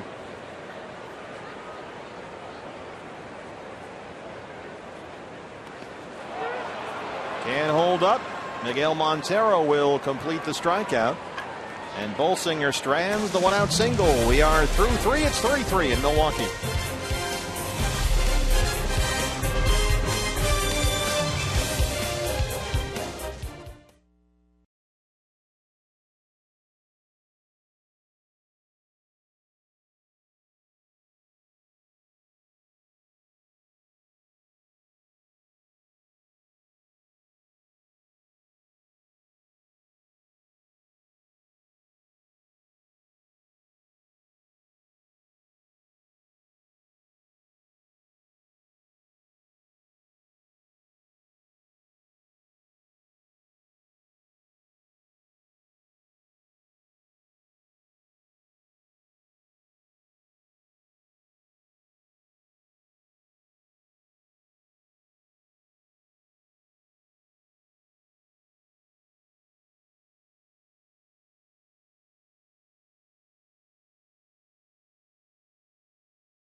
MLB on Fox Sports 1 is back with a doubleheader as Buster Posey and the Giants renew their rivalry with Yasiel Puig and the Dodgers. And then the Indians take on Evan Longoria and the Tampa Bay Rays. The action starts at 12:30 Pacific on Fox Sports 1 and streaming live on Fox Sports Go. Had a couple of people on the Twitter and on the text asking, why does it look so smoky in there? Well, the Brewers hit a home run in the first and a home run in the second and shot off some fireworks after the home runs. And you can't open the roof because it's like 38 degrees outside. And so the smoke just kind of lingers in there, and that's what's going on with that deal. Yeah, Brewer fans are used to tailgating before the ball game, so a little smoke doesn't bother them. Yeah, they're used to a lot of smoke from those brats out there. Mike Bolsinger leads off the fourth against Matt Garza. 3-5-0 for the D-backs, 3-5-0 for the Brewers. This is what it looks like when they celebrate in here. And you can see the smoke that it leaves, and it's sort of residual and hanging around. Gene Segura, a little bobble there, and Bolsinger makes it close enough. Toby Basner at first says safe. Ron Renicky. Well, we've had a run of these lately, BB. A little bobble there by Segura. Still had plenty of time to get that ball across. With the naked eye, it sure looked like they got Bolsinger at first base, and I believe Ron Renicky would agree with me. But yeah, they are going to challenge. They are going to challenge it. You see Toby Basner, the first base umpire, signaling to his crew chief. In this case, it's Larry Vanover at second. And they will put on the headsets. This play is under review. This shouldn't take long. No. I would say that is clear and convincing evidence that he got it. You know, that happened at Petco yesterday, too. And the time it took the umpires to run off the field and put on the headsets, we had already seen a replay on the big board at Petco Park, and everybody in the stadium knew what was going to happen. Now, we said it at the time, and we'll repeat ourselves. There's a certain protocol to instant replay, and now they've shown the replay here at Miller Park, and the fans react. So I think as we move forward, this whole process can be speeded up a little bit. Headsets already off. Call has already been overturned. And if you're wondering about replay review, and we'll mention this again since we've seen it so many times recently, it is working and then some. More than 50% of the calls on the field challenged by the managers have been overturned, and now add one to the list.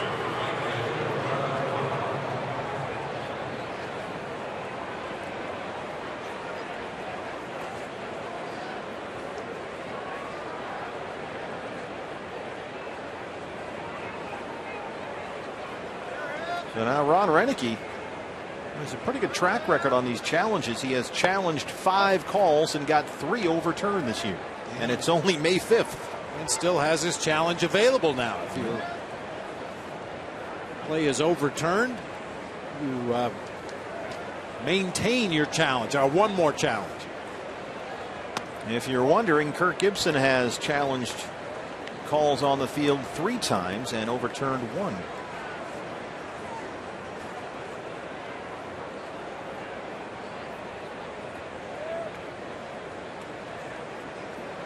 Two and 0 to Parra. Line to left. Backs up Chris Davis. A little bit of an adventure there for Chris, but that's the second out. That ball was struck well by Gerardo Parra. I thought it was going to get over the head of Chris Davis when it came off the bat, but he did a nice job of going straight back toward the fence. Never took his eye off the ball and able to corral it right in front of the warning track. One more thing on replay. If you add up all the numbers in terms of the calls challenged by managers and the calls looked at by the umpires without a challenge, 45% of plays that have been reviewed have been overturned. So replay is really, really working well. The process might be streamlined a bit longer, but I don't remember more than 1 or 2, Bob, where you're thinking, wow, this is taking a long time. Usually it speeds itself along pretty well. Bounced over the mound. Here comes Segura. Nope, it's off the glove and into center, and Prado's aboard. That's a single for Martin Prado. 6th hit for the Diamondbacks. All 6 are singles.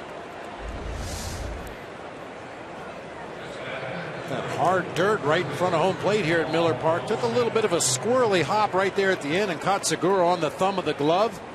Gets past Scooter Gennett into shallow center. That'll go as an infield hit for Martin Prado. Prado aboard with 2 outs, and here's Goldie. He has struck out, singled, and scored a run.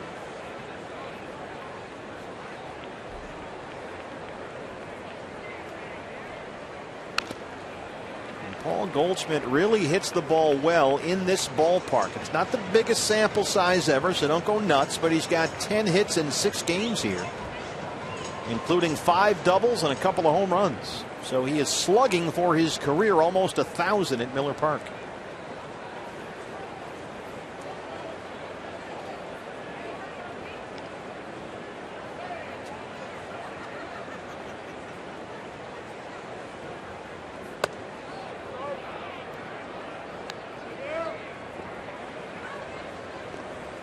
I would imagine that part of that is because, much like we see at Chase Field, it's a very similar hitter's backdrop here at Miller Park. I mean, that's what the hitter is looking into. Nice and clean and no interference.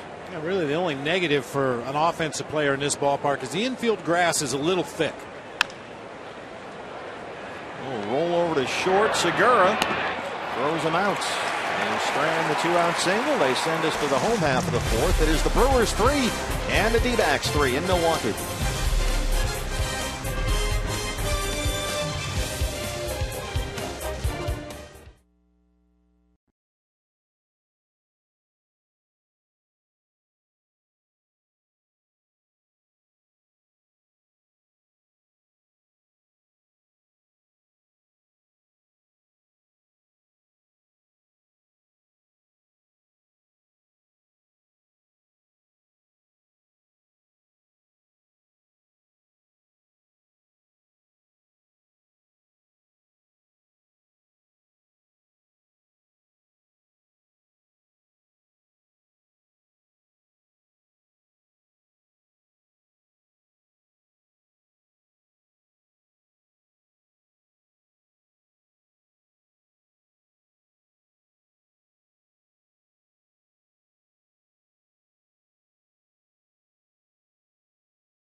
This superfan. Log on to foxsportsarizona.com/superfan to vote. The winner gets a sports lover's dream prize package. D-backs fans representing here in Miller Park. 3 in San Diego, 3 in Milwaukee, and 3 this weekend in Chicago against Adam Eaton and the White Sox, although we won't see Adam Spanky Eaton, who just went on the DL for Chicago. Caleb Gindel leads off the 4th against Mike Bolsinger. Gindel flied out his first time, 0 for 1.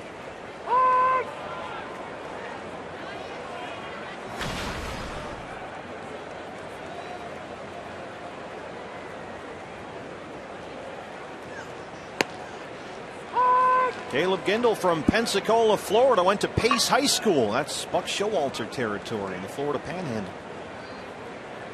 Brewers took him in the 5th round of the 2007 draft. He's made the complete trip through the Brewers organization. Rookie ball, low A, high A, double A, 3 separate stints at triple A. It's a lot of A's. A lot of A's. 293 career minor league hitter. Had 5 seasons in double digits with home runs. Up and down 3 different times last year between the Brewers and the minor leagues.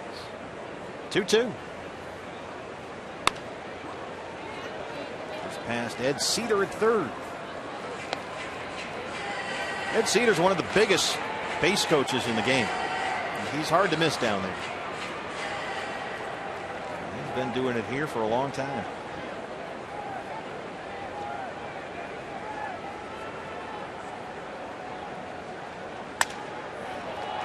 Like he broke his bat. Little pop up to second that Hill has to charge in to get, and that's the first out.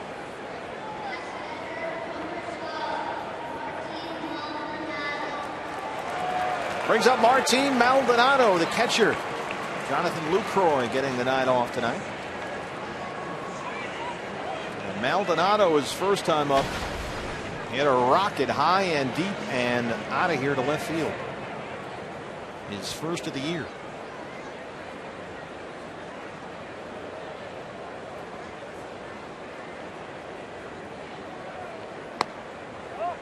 This was Martin Maldonado in the second.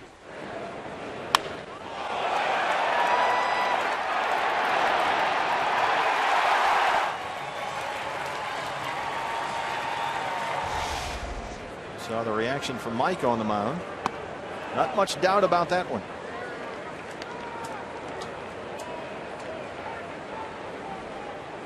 Yeah, unlike Petco Park in San Diego, where we just came from, if you make solid contact in this ballpark, you will be rewarded. Ball, as I mentioned, especially with the roof and panels open, really jumps. 88 is about as hard as Mike can get it up there. It's 2-1. He's not going to blow it by people. That's what he says. He's a guy who so far has thrown that cut fastball 70% of the time, about 87, 88. Follows that with that tight, sharp, down-breaking curveball the other 30% of the time.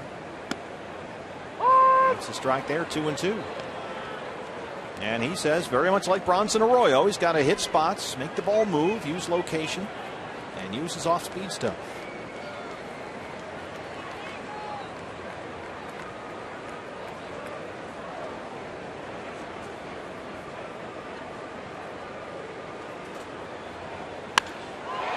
This is hit well to right center field. It is carrying, and it is off the track. Inciarte puts his hands up, and that's a ground rule double. So two well hit balls off Mike Bolsinger for Martin Maldonado. A home run and now a double. If I'm not mistaken, another breaking ball that stayed up in the zone. No, actually, that's a fastball that stayed up in the zone. Miggy had moved in underneath the hands of Maldonado, won that fastball inside, tried to jam him. Instead, it was out over the plate, allowing him to extend his arms, and we've seen what he can do when he extends his arms. Well, not certain if it was just a day off for Lucroy, but whatever the motivation for the decision to start Maldonado has worked for Ron Renicky. He's 2 for 2. Here's Garza.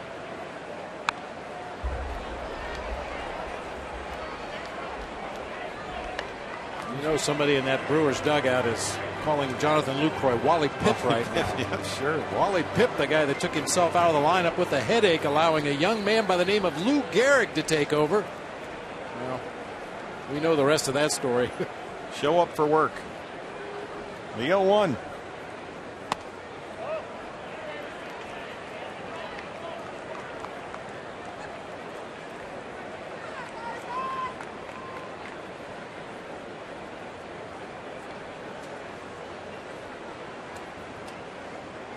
It's interesting. This has been kind of the reverse of the pattern we've seen from Mike Bolsinger. It was tonight the first time through the lineup that gave him so much trouble. A homer, a single, a walk, a single, a homer.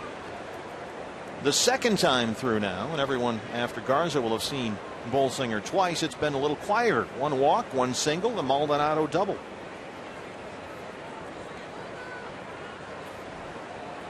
And it's given Bolsinger a chance to settle in and keep his team in the ball game.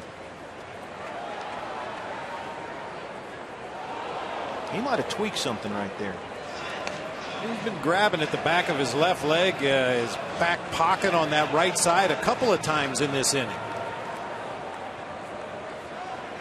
It's like just kind of behind the knee or right above it.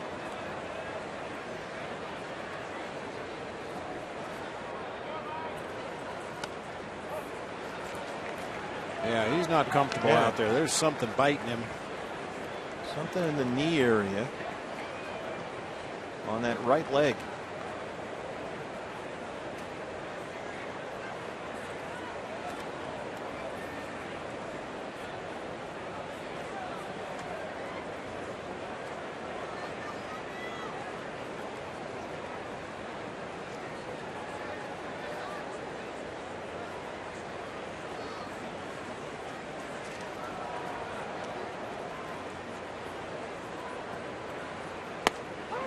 Called strike 3. That's the second out here in the 4th. And now they're going to go take a look at Bolsinger. At least Montero is out there to have a discussion. Well, even though he got Garza to take a called third strike there, the last 4 curveballs he's thrown have all stayed up between the belt and the letters. And obviously that's not the location you want to throw that pitch. You might be able to get away with it to Matt Garza, but it's a dangerous pitch to Carlos Gomez and the rest of this Brewers lineup. And he hasn't got Gomez yet. A homer and a walk.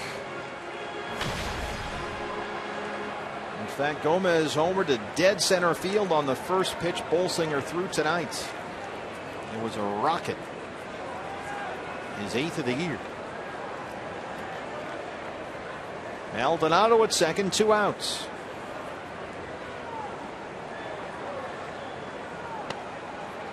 Another curveball way up high that time. I mean, he's hopping up and down on that thing. He's clearly not right out there.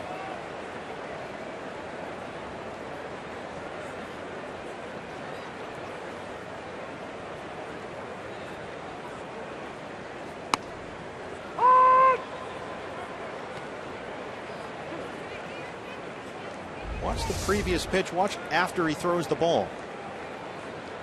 And then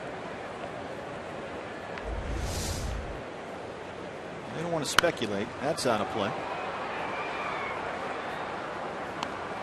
Yeah, we don't know what it is or how bad it is, but clearly something on that right leg is bothering him in this inning.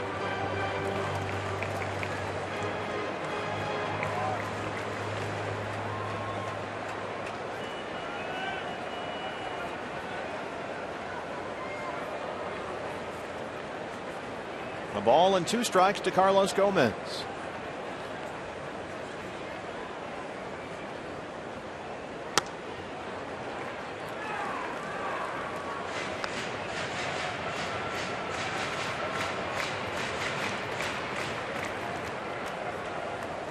Well, Mike Harkey, yeah, kind of touch his chest right there. He wants it in. Go in on Gomez. Don't let him extend his arms. It's full.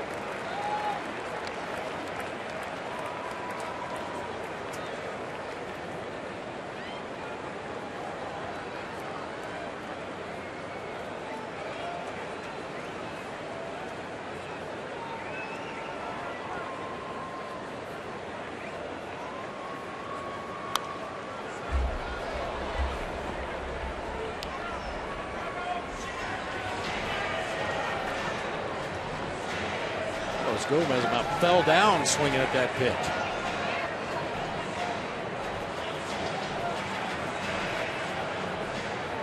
He's still a bit of a free swinger up there and will strike out a lot more and more every year. It kind of comes with the territory with Carlos Gomez. But all career highs last year: 284, 24 homers, 73 RBIs. 3-2, 2 outs.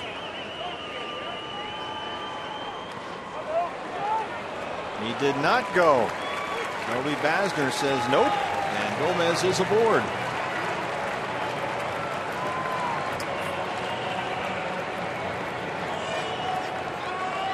That's the 3rd walk issued by Mike Bolsinger. And they're discussing perhaps with Dave McKay, the defensive lineman for Gene Segura. Some guys are different hitters with nobody on base than they are with runners in scoring position. Some guys will go up to the plate with nobody on base and try to hit the ball hard to their pull field. With runners in scoring position, they're a little more willing to spray the ball around. Now Mike Harkey's going to make a he's actually going to jog out to the mound here just to make sure they're all on the same page how they want to attack this hitter with a runner in scoring position. Randall Delgado worked yesterday in San Diego. pitched 1 inning through 15 pitches, and he is quickly up in the Diamondback bullpen. Well, we have a quick moment here. I want to say hello to Mark and Talisha Grabowski from Mesa. They're 2 freshmen at Marquette University. Shayla and Darian are here at the ball game tonight. Big Diamondbacks fans. Wanted to say hi to Mom and Dad, and they also said they'll be home in quote-unquote one piece soon. I don't know exactly what that means, but it's a little ominous. I would guess they're having a real good time at Marquette, Mom and Dad.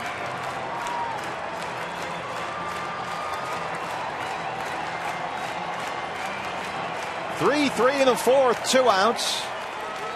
Martin Maldonado is the runner at second. Carlos Gomez at first. Here is Gene Segura, who is 1 for 2. He singled in the first. There's a strike, 0-1.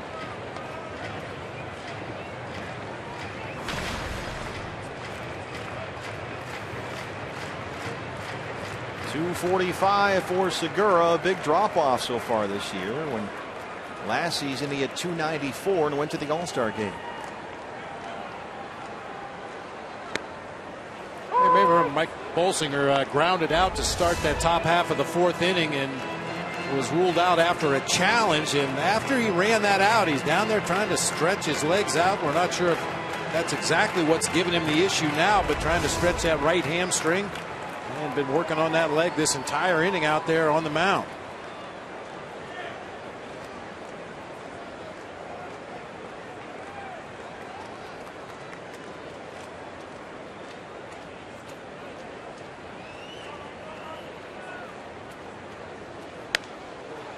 That's out of play.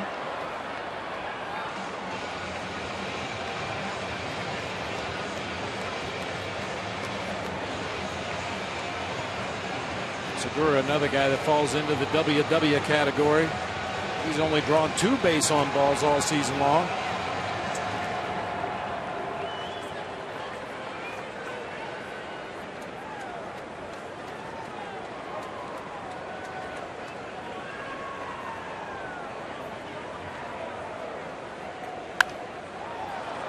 Popped up, shallow right. Goldie backing up.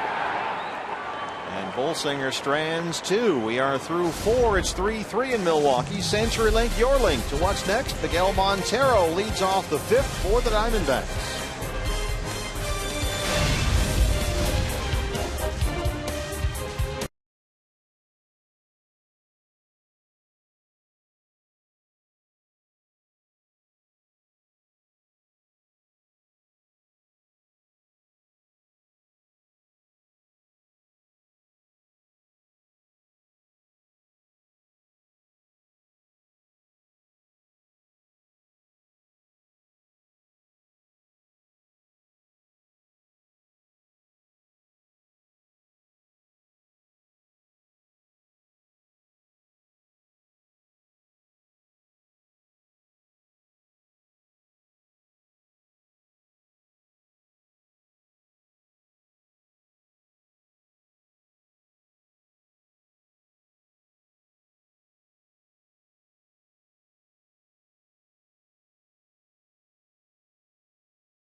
Express, presented by Cox Communications and Fry's Food Stores, is ready to take you to a D-backs game. Stop by this month's participating Fry's Food Store in Cottonwood. You enter to win 2 seats on the Fan Express bus. You'll get round-trip transportation to the D-backs game on June the 8th. For more information, visit foxsportsarizona.com. And get on the bus, Gus. We'll see you at Chase Field. Mike Harkey and Mike Bolsinger in between innings here in the Diamondback dugout. Coaching them up. 3-3 ball game. Bolsinger did a pretty good job and has done a pretty good job over the last 2.5 innings or so of stranding some base runners, getting ahead in the count. Hasn't always been easy, but when he does get ahead in the count, he gets much more defensive swings, some easy contact, which is what he's looking for. Is that because they're looking out for that curveball at 0-2? Or? Yeah, very possibly. Yeah, every hitter goes on the defensive in a 2-strike count. Well, not every hitter. Mark Reynolds doesn't. Miguel Montero leads off the 5th against Matt Garza. Miggy hits that one in the air to center. Room for Gomez. For Garza, 25-pitch first inning, a 7-pitch second inning, 33 pitches in the 3rd, and 10 in the 4th. So I was betting he was going to throw another 30 this inning. Sticking with the pattern, but 1 pitch, 1 out. First time he's retired Montero, who had walked and singled. Here's Aaron Hill, who has a pair of RBI singles tonight.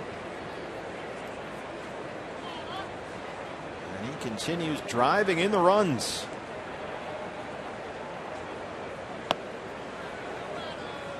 Aaron hitting .350 over his previous 11 games with 10 RBIs, and so far 2 for 2 and 2 RBIs. So the numbers keep going up.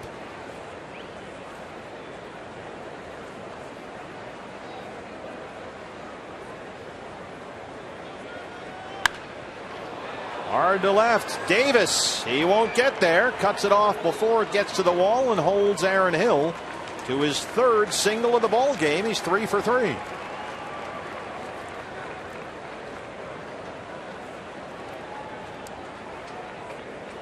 His RBI single in the 3rd, just a little soft line drive down the left field line. This one struck well toward the gap. Chris Davis does a nice job of cutting it off and holding Aaron Hill to a single.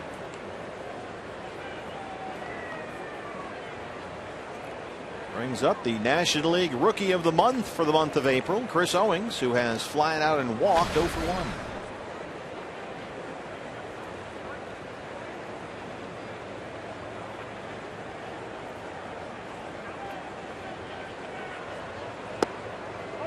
You may notice Matt Garza, as he comes up into his set position out of the stretch, he wiggles that glove. That's something he picked up from former teammate Ryan Dempster, just as a preventative measure in case he's tipping his pitches. But occasionally he'll wiggle that glove and go right into his delivery. There's never any complete stop. Oh, so you want to balk on the wiggle? Well, on occasion, yeah. I mean, at some point you've got to stop. Well, that time he did have a discernible stop. Owings goes down and gets that one, lifts it into left, but Davis is there. That's the 2nd out.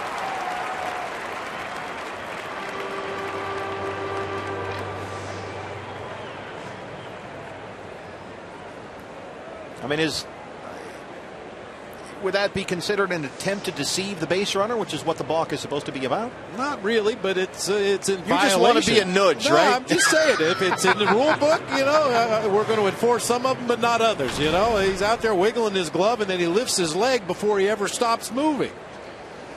I mean, it doesn't give an advantage to Garza. It doesn't penalize the base runner or the hitter in any way, shape, or form, but it's in the book. Wouldn't hurt to go out there and bring it up to Adrian Johnson. Well, you know, in Garza's head, maybe. Yeah, especially a pitcher that has a hair trigger temper and gets a little emotional out there on the mound. Why not try to rattle his cage a little bit? I mean, they did it to Oliver Perez with his undershirt, you know. The sleeves, yeah. We actually did that to Jerome Williams back in my managerial days. He used to wear a great big white necklace that hung out of his uniform, which technically is against the rules and wasn't really bothering me, but one of the Diamondbacks said he's not allowed to wear that necklace. Go make him take it off. So I had to go to the crew chief, and that time he stopped again, but I had to go to the crew chief and say, listen, this is really picky. I know it, but he's technically not supposed to have that big white necklace on out there on the mound. Can you make him take it off? And they did. You kind of walk out there like Peter Falk in Columbo, right? Look, I hate to be about one more thing. One more thing. I almost forgot. Yeah. The necklace. I don't mean to bother you. Well, we know you hate to bother umpires.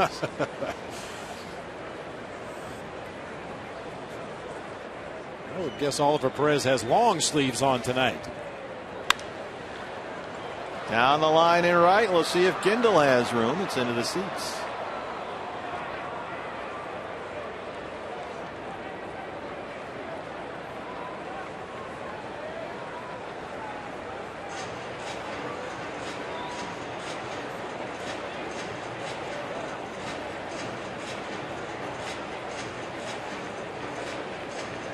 Well, Garza 2-2 on Alfredo Marte. And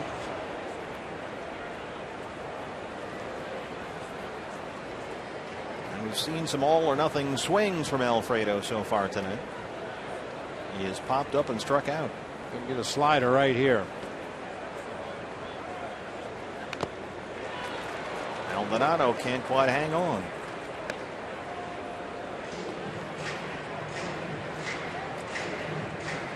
You see the catcher tap his glove down on the ground the way Maldonado did before that pitch. That's an indication some kind of breaking ball is coming. You never ask for a fastball in the dirt, but you do ask for a breaking ball or a splitter or a changeup in the dirt. Now there's no way for the hitter to see that unless he's either peeking or he can hear it, right? Right. And if you're peeking, the next one is going to be in your ear. Here we go again. And he chases again. Fifth inning in Milwaukee. It's 3-3.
Baseball is finally here. It's happening all around us, so grab a Pepsi and some friends and get out to a D-backs game and live it.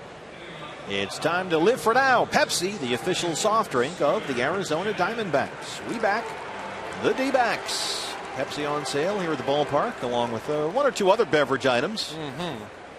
At Miller Park in Milwaukee. Scooter Gennett leads off the fifth against Mike Bolsinger. Gennett has walked and struck out 0 for 1. Gennett, Ramirez, and Davis 3, 4, and 5. And this is Scooter Gennett, who has played his way into the starting lineup. Did that last year. Took the second base job away as a rookie from the highly paid Ricky Weeks. And he has held on to it. It's still technically a platoon with Weeks, using little finger air quotes, but Gennett, being the left-hand hitter, sees much more time out there. He's made 26 starts at second base this year, and Weeks has made only 6. Now, you're wondering if Scooter is Scooter Gennett's given name. It's not. But he was a huge Muppet Show fan as a kid. We're not making this up. So he would, at one point as a youngster, only answer to Scooter. Seems like a good name for a little scrappy middle infielder type. Sure. Scooter. Big fans of the Muppet Show. 1-2. Scooter just dunks that into left center. And he will take the turn and scoot his way into second. His 4th double.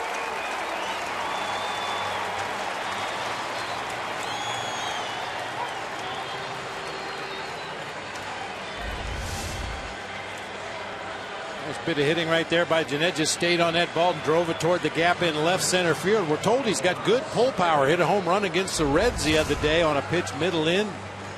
Got it high in the air, Great American Ballpark, and rode it out to right field. Leadoff man on for the Brewers in the fifth. It's Aramis Ramirez, who last time up snapped at 2 for 41 with a base hit.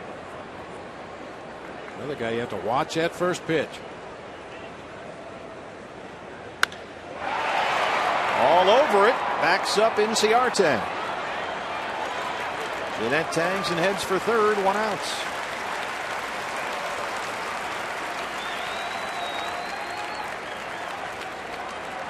That brings up Chris Davis. Davis's first major league hit was right here at Miller Park, a double off Patrick Corbin when the D-backs were at Milwaukee last April 6th. The Deer Valley product. And that's the souvenir. Daddy Rodney Davis, longtime scout, now working for the Major League Baseball Scouting Bureau, has to be real proud of his boy. Sat at many a youth game with Rodney, watching the boys go at it. So Jeanette at third, 1 out, and Davis is 0 for 2.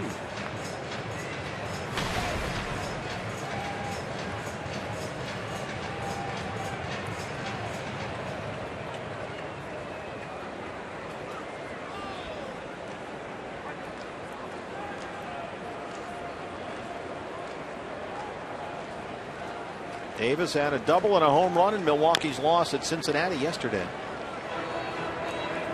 And last year, 56 games with Milwaukee. Hit .279 with 11 homers. 11 home runs and only 136 at bats last year. So he slugged almost 600 with Milwaukee as a rookie. He's got some pop.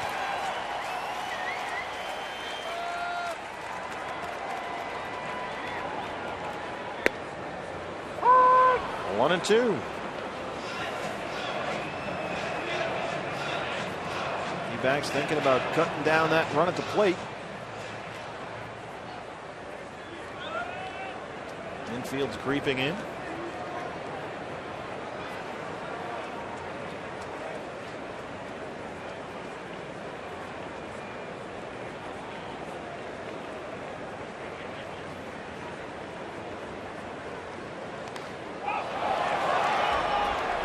That's a foul ball. They've actually hit that on a bounce. Curveball in the dirt. It sounded like it might have hit the plate, but it turned out to be the bat. Randall Delgado warming again.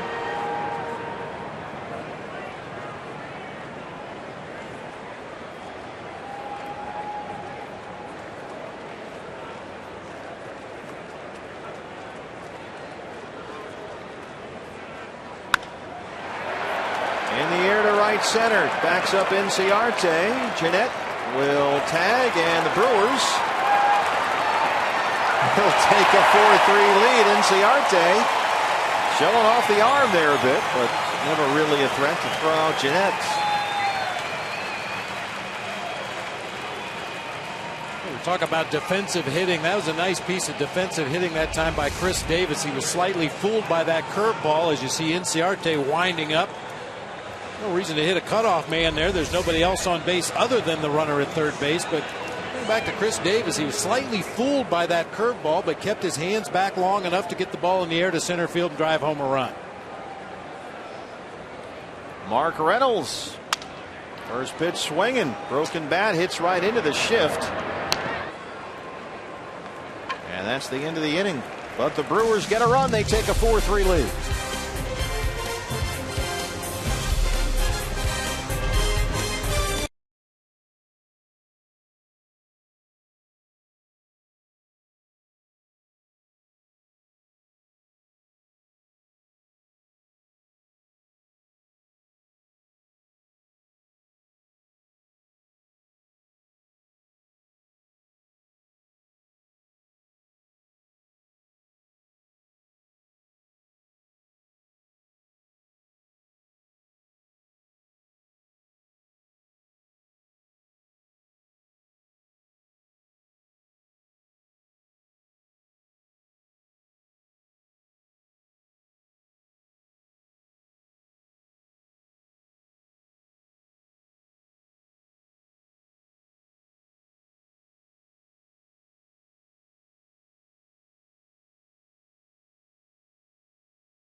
There's a lead in this ball game. That was an interesting at bat for Chris Davis. He fouled a ball off that actually bounced in the dirt. That pitch is already hitting the ground, coming back up.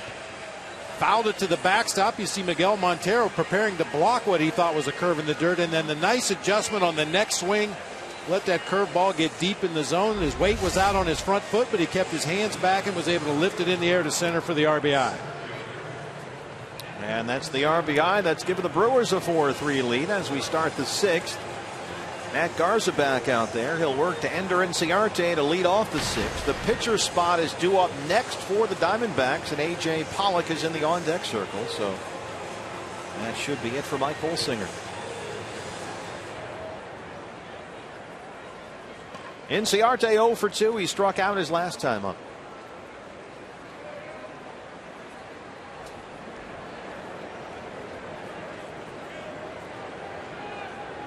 Ramirez on the grass at third. Inciarte shows bunt, but it's a ball, 1-0.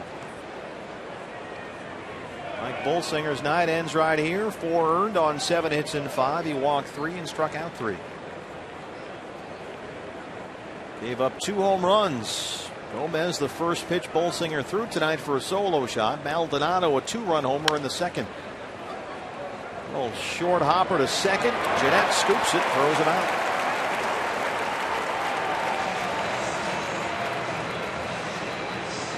So Pollock will hit for the pitcher with 1 out in the 6th.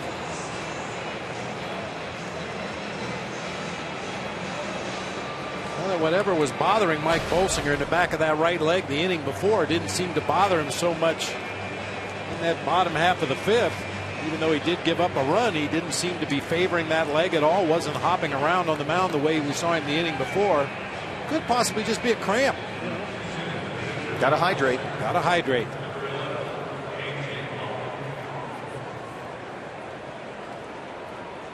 Well, here's AJ trying to come back from that groin injury. Still not quite 100%.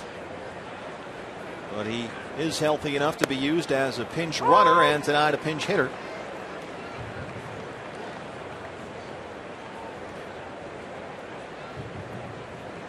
Came into the ball game yesterday in San Diego. The pinch run for Cody Ross after Cody led off the 9th with a single. 0-2.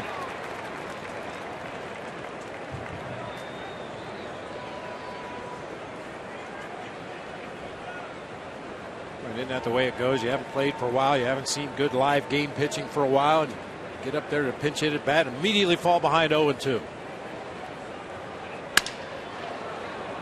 Roller to short, Gene Segura. 2 up, 2 down.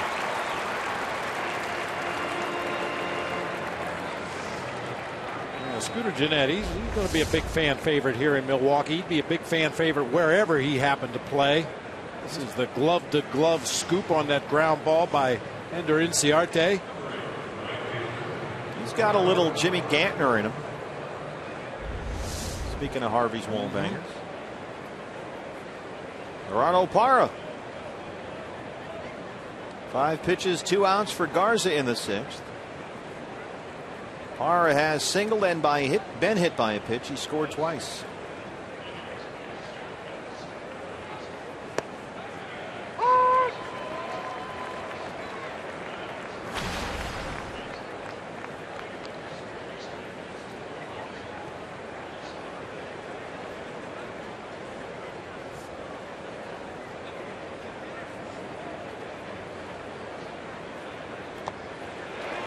Speed pitch gets him chasing. It's 0-2.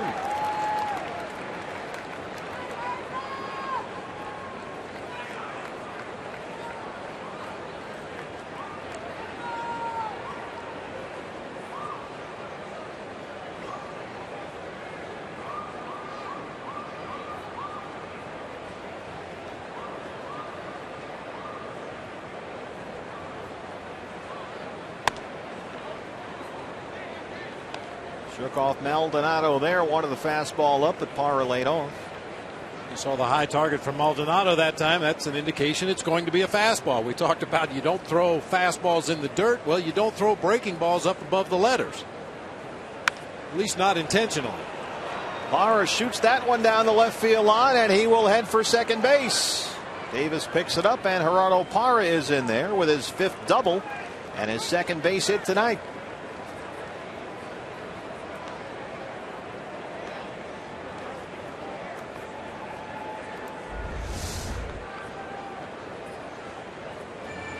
Quicker. Remember how we've talked about how he wants to be shorter and quicker to the ball, and we saw it there. Especially valuable in those 2-strike counts when you can let the ball travel just a little bit deeper because your swing is quicker. It doesn't take as long to get that bat to the hitting zone. A chance to tie the ball game up with Parra in scoring position and 2 outs for Prado, who singled his last time up. He's 1 for 3.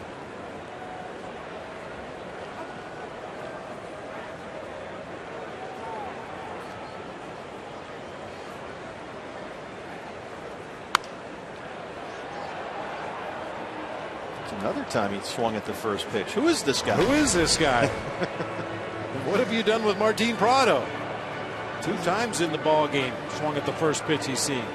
Doesn't usually cash in those chips until well later in the year. And 2 hits in 13 at bats in the 3 games against the Padres in San Diego. And he's quickly down 0-2 after 2 foul balls. He is up there hacking. The 3rd consecutive 0-2 count on the Diamondbacks hitter. A.J. Pollock immediately fell behind 0-2 before grounding out to Segura at shortstop. Parra was down 0-2 before doubling down into the left field corner, and now Prado.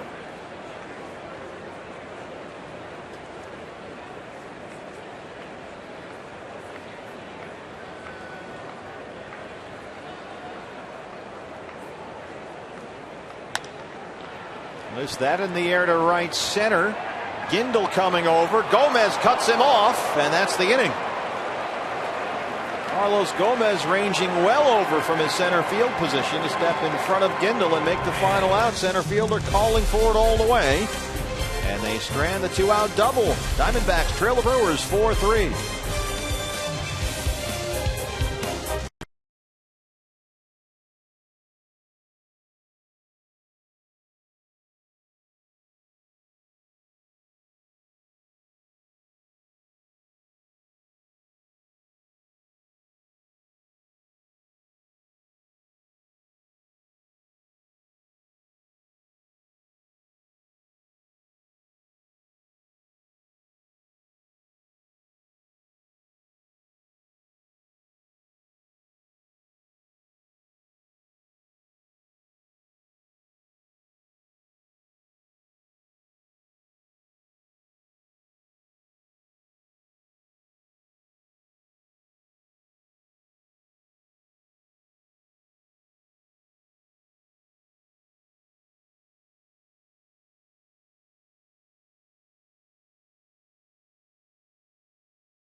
Park and the sausage race, the trademark event here at Brewers games. Never more of a sure thing than it was today. On Cinco de Mayo, it's chorizo and a runaway, if the sausage can indeed run. But boy, he just blew away the field. And that is quite a spectacle here at Miller Park as the sausages make their way back to wherever it is they go. They are celebrities here, stars. And on Cinco de Mayo, it's chorizo. New pitcher for the Diamondbacks, the right-hander Randall Delgado, his 12th appearance of the year. Randall pitched 1 inning yesterday in San Diego, worked the 8th and threw 15 pitches. Worked a 1-2-3 inning. Caleb Gindel fouls that first pitch away. It's 0-1. Gindel, Maldonado, and the pitcher spot here in the Milwaukee 6th against Delgado.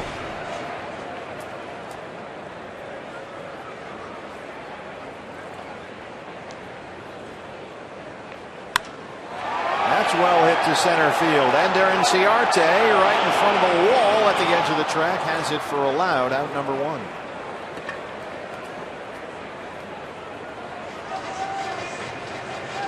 Brings up Martin Maldonado, who has had a big night. Well, they have scored 4 tonight, and they are undefeated when they score at least 4. That's got to change. Maldonado, a 2-run home run in the 2nd, and a ground rule double in the 4th. He's 2 for 2. Pitcher spot is due up, as we mentioned, and Ricky Weeks, I see, has grabbed a bat and strolled into the on-deck circle. Ball 1 to Maldonado.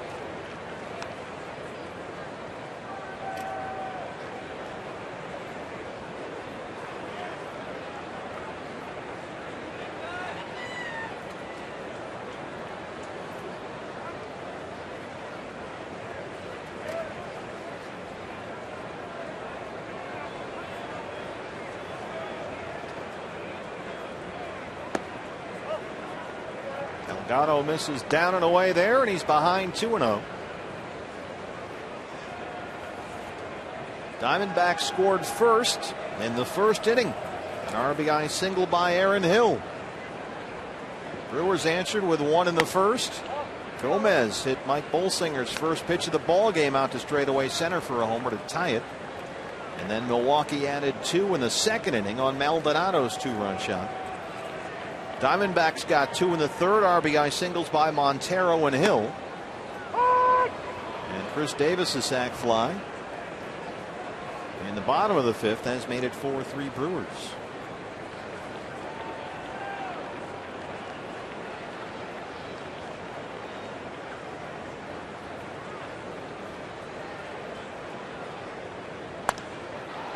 Popped up third base side. This is drifting into the seats and out of play.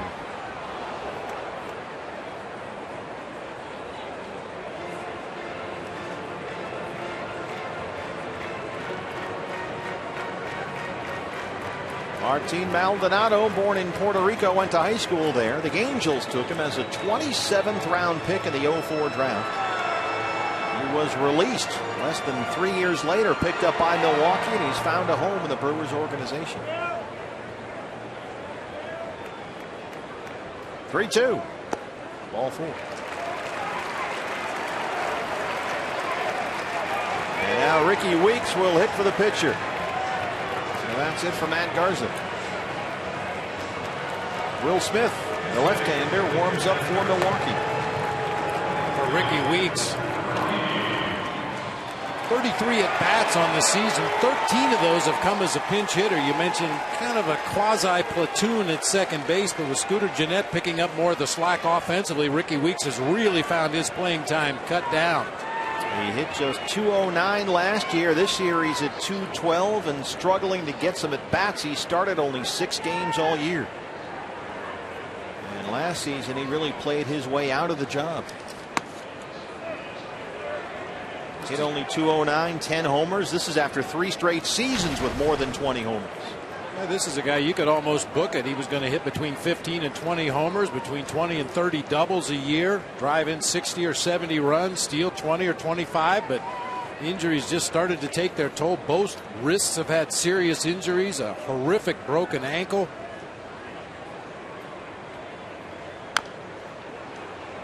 Yeah, the Brewers were all in. Weeks got big-time money from Milwaukee before the 2011 season. 4 years, about $39 million, and he's been in a tailspin ever since. Severe left ankle sprain suffered in July of 2011. Wasn't able to get back that season until September, and his average has gone down every year.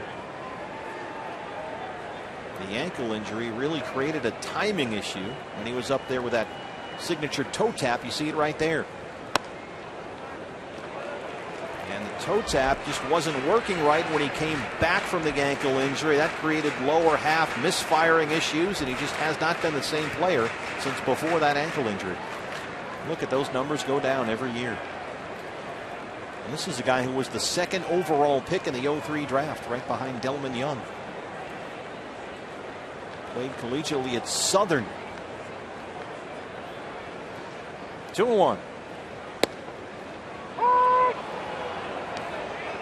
In fact, when Ricky Weeks was at Southern, he set an NCAA Division I record. His career batting average there was .473.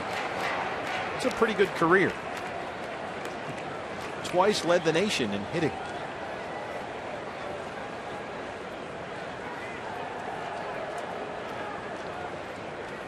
Two-two.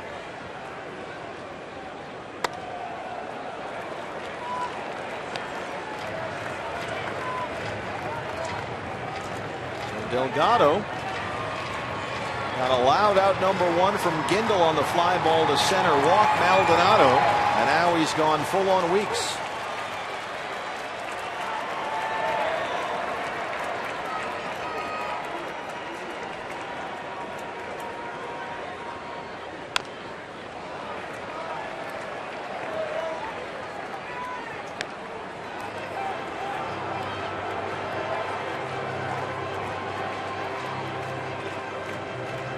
There is one more reason why the Brewers don't want him to get a lot of at-bats. If he gets 600 plate appearances this year, his $11 million option for next season vests.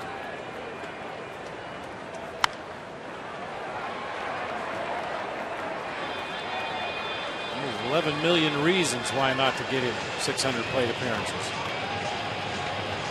He is 31. He'll turn 32 in September. Gomez pulling a Todd Helton, trying to get as close to home plate as possible. Long ways from the on-deck circle. Just try to get a sense of timing for Randall Delgado's delivery. Late time granted by Adrian Johnson. Well, we've seen a lot of that already this season. Umpires used to err on the side of caution, protecting the pitcher. You don't want that guy to have to stop in mid-delivery. That's a very dangerous situation for a pitcher. And the home plate umpire doesn't have to grant the timeout. That one is fouled away. We'll do it again. As a hitter, all you can do is request timeout. The umpire does not have to grant it if he feels that pitcher is far enough along in his delivery that it could possibly cause an injury if he has to stop. 9th pitch of the at-bat coming up.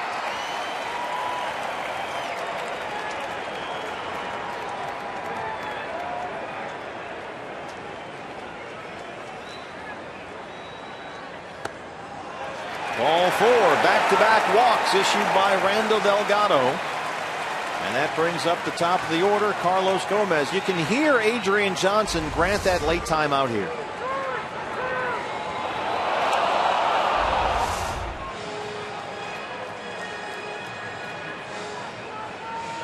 Randall's numbers as a reliever have been tremendous, but there is still the occasional command issue.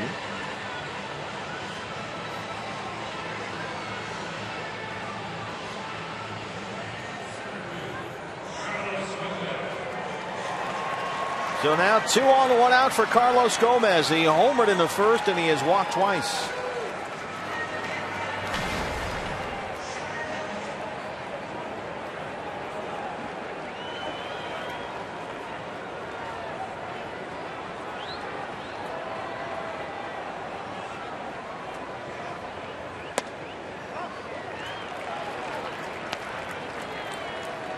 Consistently missing that inside corner farther in, which I say all the time you want to miss in your favor, but at some point you got to put it over the strike zone here.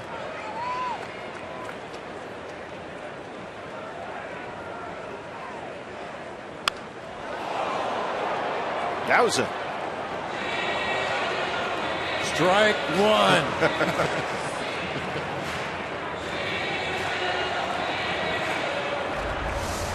look scary, they sound scary, but no damage done. He hooked that one right over the third base dugout up into the second deck.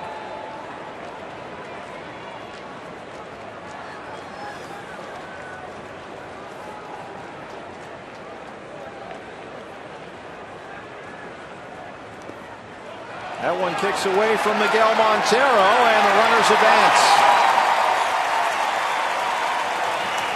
Just far enough away from Miggy where he really had no throw, and wisely just ate it. And so Maldonado moves into third, and Weeks is at second. Yeah, occasionally you can get lucky and throw to the trail runner because he has to wait and make sure the lead runner is going to actually break from second to third. That time Weeks got a little bit of a late start at first base, but Miggy didn't want to risk the throw. And we've seen Randall make a living around the edges of the strike zone, and very effectively at that, but he has seemingly lost that edge here tonight. 2-1 to Gomez.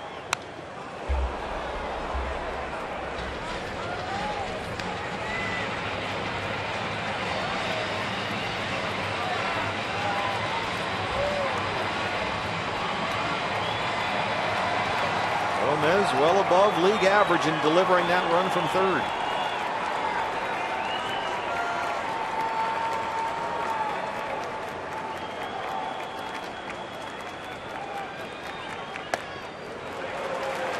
Well, he's walked the last two he's faced. They've advanced on a wild pitch, and now he's run it full to Gomez.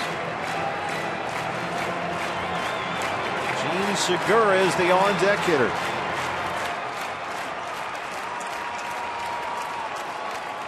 .50-50 split for Delgado. 11 strikes, 11 balls in his 22 pitches so far.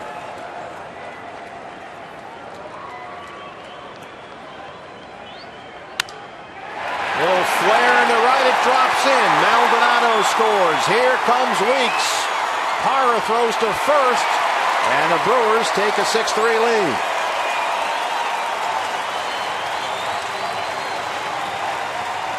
Two walks in the inning by Randall Delgado, and they both just scored.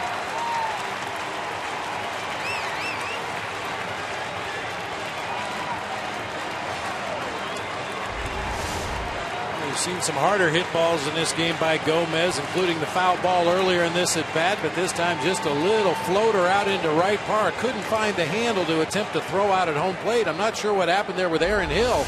Parra just trying to throw behind Gomez at first base. Not sure if Aaron even got leather on that ball.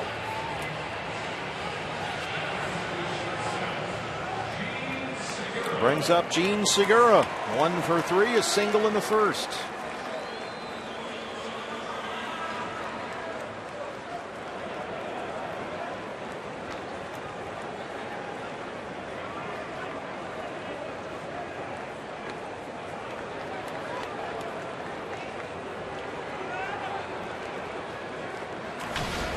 Gomez 4 out of 5 in his stolen base attempts this season. He stole 40 last year.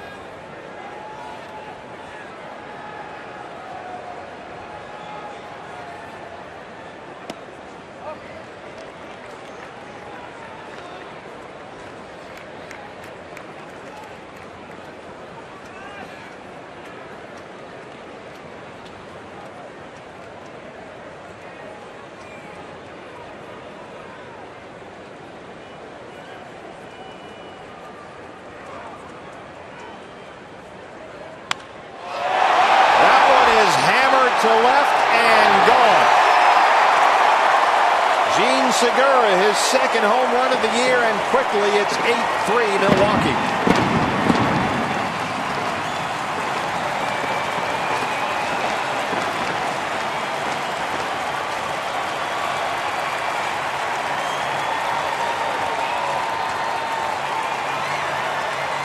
Third Brewers home run here tonight.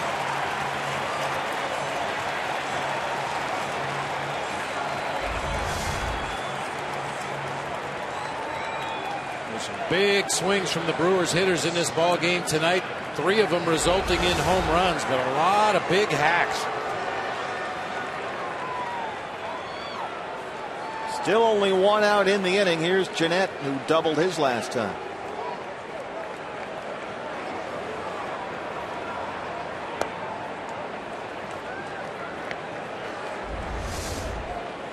Phantom can.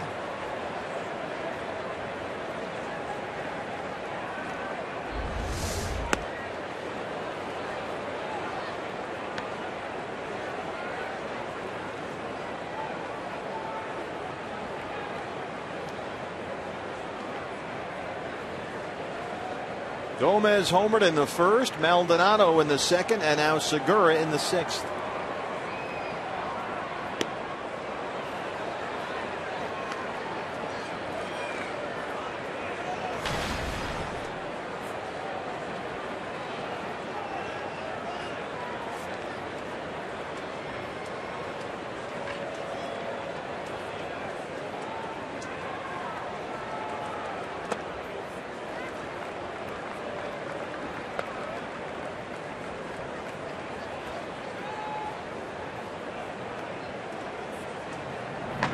Trevor Cahill, who's been battling a flu bug, is throwing for the Diamondbacks.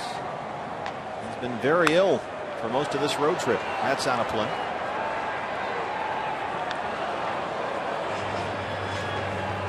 Well, it's good to see Trevor even upright at this point. He has really been sick.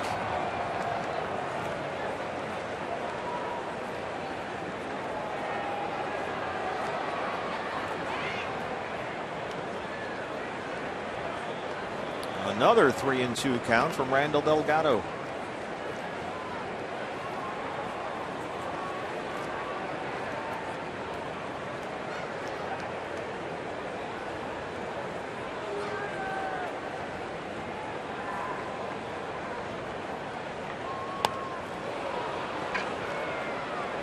There's the strikeout. That's the second out in the inning.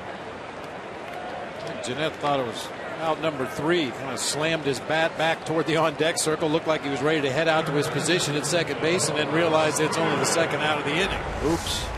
Yeah. Good change up from Delgado. He's going to toss his helmet away. Oh, wait a minute. That's only 2. Wait. I got it. It's still 3. Strike 1 to Aramis Ramirez, 1 for 3. He singled in the third.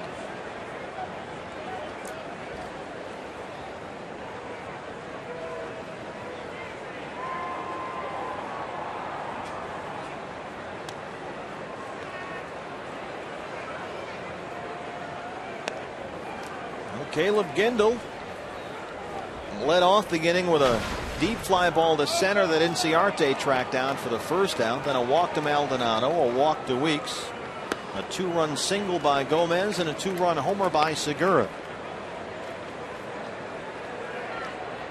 As Milwaukee has scored 4 here in the inning to take an 8-3 lead. Right-hand shift is back on for Aramis Ramirez. He pops that one up to the other side, first base side. Goldie has it. And that's the inning. But Milwaukee gets 4. CenturyLink, your link to what's next. Coming up for the Diamondbacks, it will be Paul Goldschmidt, Miguel Montero, and Aaron Hill when we come back.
Baseball on Fox Sports Arizona is brought to you in part by Lone Butte Casino. You're in for more winning moments at Lone Butte Casino. And by Cox Communications. Bundle and save with Cox. Bundle up in Milwaukee. Cool outside Miller Park. Temperatures in the low 40s, so stay warm with FoxSportsArizona.com. On a post-game reaction from the D-backs and Brewers opener of this 3-game series. Jack Magruder has a good story on there about Bronson Arroyo, Josh Colmenter, and Mike Bolsinger, all succeeding with craftsmanship. And Craig Morgan on the Cardinals' offensive line and what they need heading into the draft. All that and more at FoxSportsArizona.com. We are in the 7th in Milwaukee, and the Brewers, with 4 in the 6th, have taken an 8-3 lead. And that's it for Matt Garza, who was pinch hit for in that last half inning. So the new pitcher for the Brewers is their new left-hander. It's Will Smith. Brewers getting jiggy with it here, bringing in Will Smith. See, if you didn't, I was gonna. Pitched yesterday against the Reds, stranded a couple of inherited runners. Came over from the Orioles in the Orioles deal. .68 ERA. This guy can pitch. He was 2-1 with a 3.24 for Kansas City last year, and Aoki was a very good player for the Brewers while he was here, and they got a good arm in return. Mostly a fastball slider mix. He does throw a curve and a changeup, but rarely uses them. Paul Goldschmidt leads off the 7th. Goldie singled and scored in the 3rd. 0-1 to Goldschmidt, so he is 1 for 3, and Goldie is now hitting 7 straight.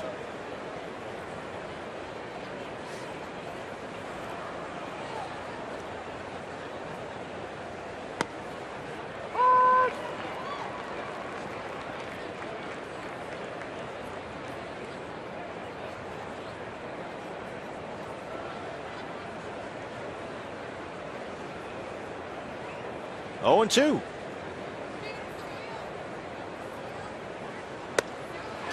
There's the strikeout, 1 away. Been a big ball game today for Carlos Gomez. A home run, a pair of walks, a 2-run single. He scored twice. And he's got this ritual that he goes through before every game with Bob Uecker, the legendary Brewer radio voice. And these two have, well, there's Uecker on the phone. They've developed this little thing they do. Before every game, he finds Carlos Gomez. He goes down there. Now, keep in mind that Bob Uecker is 80 years old. Gomez is 28. But they do this thing before every game where they smack hands, a high five that is so enthusiastic that Uecker says it just kills my hands, kills them. But he says we have to do it every day. We just do. And so there's the Uecker statue up in the last row in section 422 behind home plate here at Miller Park, right behind a beam. You take a picture and donate to some charities that Uecker is involved with here in the Milwaukee area. But Gomez calls him Big Papi. And he is Big Papi around here, that's for sure, Mr. Baseball. But that's got to be quite a sight to see. You know, Carlos Gomez is 28 years old, big strong athlete, and Bob Uecker at 80 just slapping hands. And it's working for Gomez, that's for sure. What a year he had last year. It's working for Uecker too. He's having a great year. He always does. Got another statue. He's got one outside the ballpark and now one inside. Another great Bob Uecker story. He said biggest at bat of his career. He came to the plate with the bases loaded, down by a run in the bottom of the 9th inning, and he looked over to his own dugout, and the bat boy was putting the bats and helmets away. This one's over. 1-2 to Miguel Montero. How about Will Smith? Back-to-back strikeouts. Of course, Bob Uecker was a legendary, not just guest on the Tonight Show with Johnny, but he would fill in for Johnny. I mean, that's big time.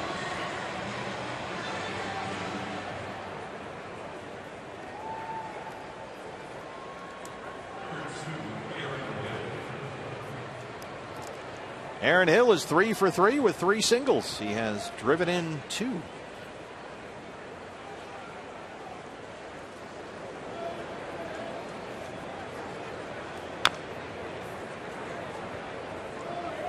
If you time it right after the ball game and you happen to go down the press elevator with Bob Uecker, occasionally he'll give you a ride out to the parking lot in his golf cart.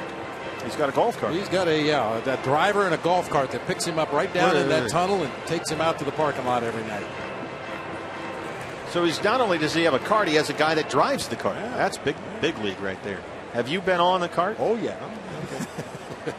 Well, you have your connections. But it's just timing, right? You can't prearrange it with you. You can't put in a request or fill out a form or anything. It's all about the synergy.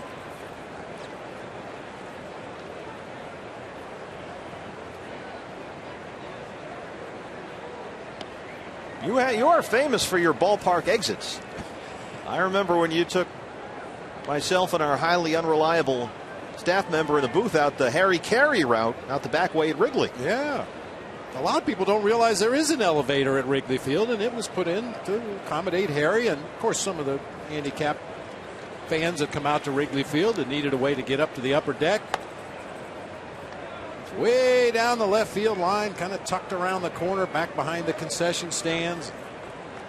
Gets you right down by the players' parking lot at Wrigley. You sneak right out the door, across the street, and you're out of there. I have learned many things in my year plus alongside you, but I've learned two things the most. Where's the best food and where's the quickest way out? 3-1. A 2-out walk to Aaron Hill brings up Chris Owings. So 2 strikeouts and a walk for Will Smith.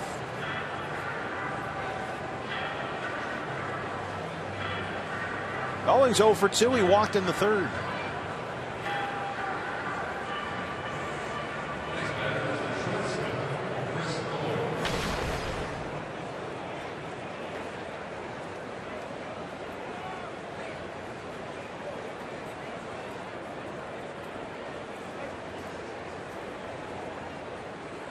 This is the point in the lineup at which there's been a drop-off for the Diamondbacks tonight. D-backs 1 through 5 hitters so far, combined 8 for 17. They've scored all 3 runs. The bottom 4 hitters, 6 through 9, 0 for 11. Owings, Marte, Inciarte in the pitcher's spot.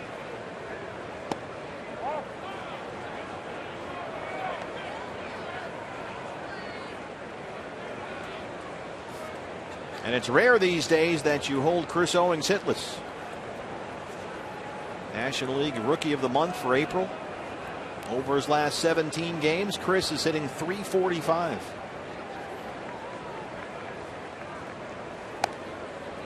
Two and one.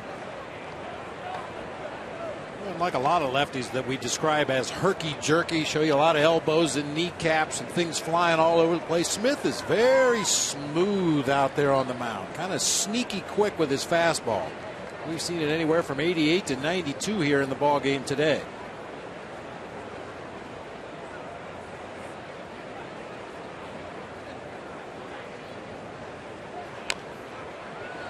Breaking ball that time at 78. It was a nice addition. Ron Renicky with 3 lefties available out of his bullpen. There's the big breaking ball headed toward the back foot. Well, right now they're without Jim Henderson, who's been so good for them in their bullpen. He's on the 15-day DL with right shoulder inflammation. Tom Gorzolani is out, still recovering from off-season shoulder surgery. 2-2.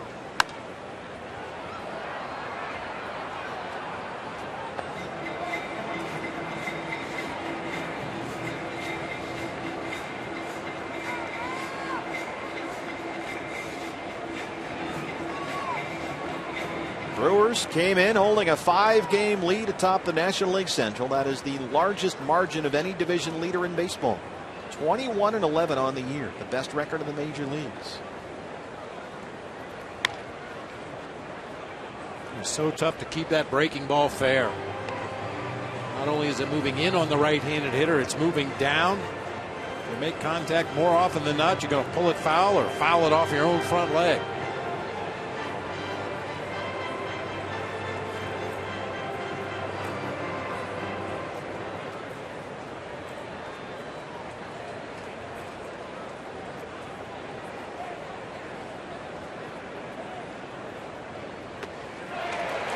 Three strikeouts in the inning for Will Smith. Stretch time at Miller Park.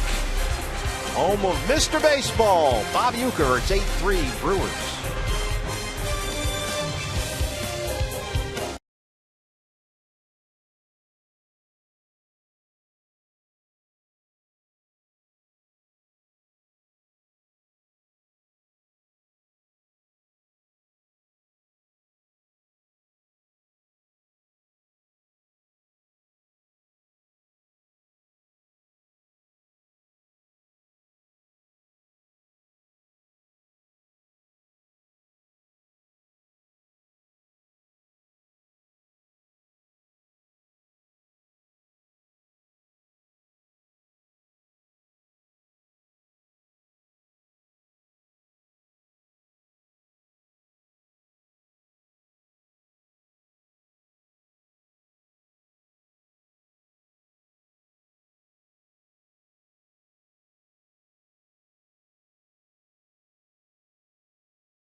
Series. Our Chevron upcoming matchup tomorrow, 4:30 pregame right here on Fox Sports Arizona. Josh Colementor taking on another right-hander, Marco Estrada. I talked to Josh earlier today about his last outing. Big credit to Josh for hanging in there. Gave up 4 runs in 7 innings pitched, allowed the team to stay in it for Miguel Montero to win it in the 10th with the home run, and that was not his best outing, but he said, you know what, I was happy to give my team the chance. Now, against the Brewers, guys, I know you both know he's been very good, 1-0 with a 1.23 ERA, and that's 5 games, 3 of them starts against the Brewers, including that playoff win in Game 3 of the 2011 NLDS. He said, you know what, it's a new year, both different teams, but it can do nothing but give me confidence, so he's got that going for him for sure against the Brewers. Well, it's been a revolving rotation, certainly for the Diamondbacks, Jody. We've seen Randall Delgado, who started the year as a starter. Now Trevor Cahill, who started the year as a starter, both in relief, and Colementor in the rotation. New shortstop for the D-backs. Cliff Pennington takes over for Chris Owings. And Pennington will hit in the 9 spot. Pitcher spot is now 6th.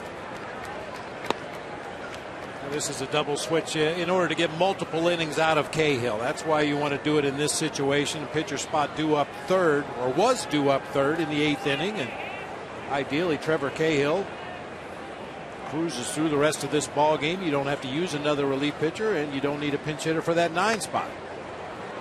And he's ahead of Chris Davis, 1-2.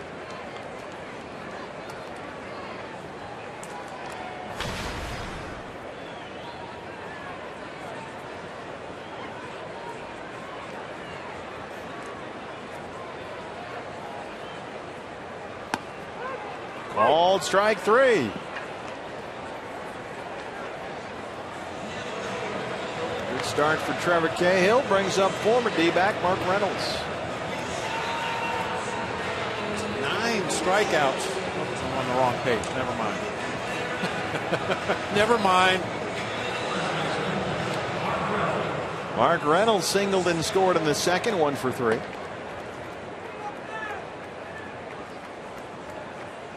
Reynolds has started now 23 games for the Brewers this year, mostly at first base. But has seen some time, both third base and right field. In fact, Reynolds last week in Cincinnati made his first career start in the outfield when he started in right for the Brewers.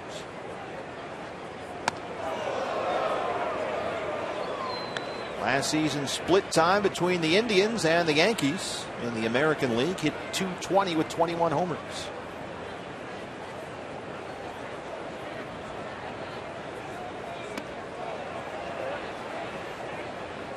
2-1. All or nothing. He's one of those guys.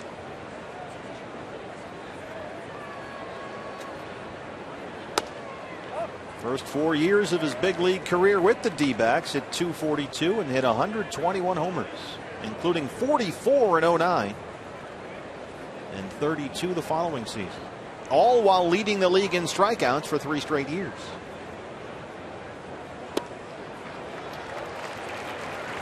And he gets a 1-out walk from Cahill. Of course, Reynolds dealt to Baltimore following the 2010 season in the deal that brought David Hernandez to Arizona. And those are the numbers with the D-backs for Mark Reynolds. He had a 4-year stretch in the major leagues where he led his league in strikeouts every year and led the league in errors 3 of those 4 years. Whew. You better hit a lot of home runs. It's a sabermetric smackdown. Caleb Gindel.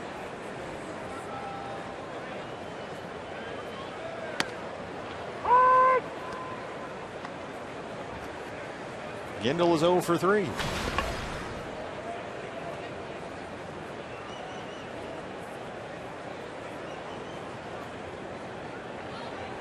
A little stocky guy up there, 5'9", 210.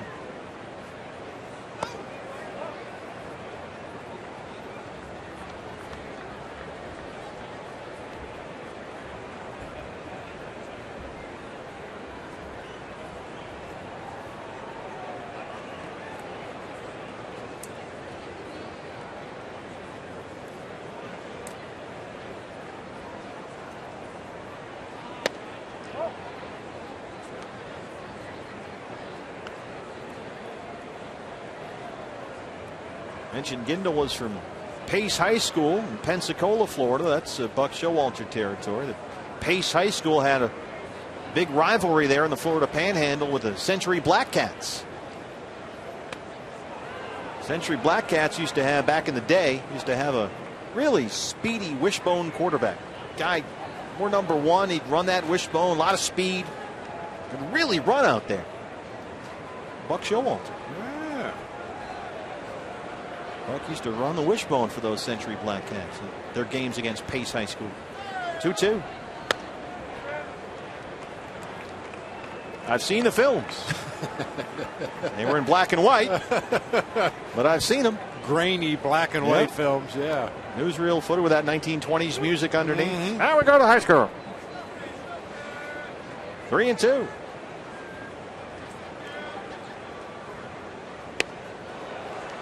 strikeouts for Cahill.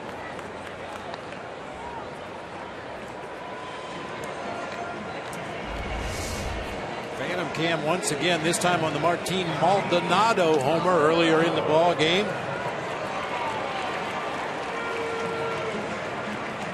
Very little vibration. When you hit that ball pure on the sweet spot of the bat, you don't really feel it. If you hit it out toward the end or down near the trademark or handle, it vibrates all the way down to your teeth. But boy, when you catch it pure, there's very little vibration in that bat.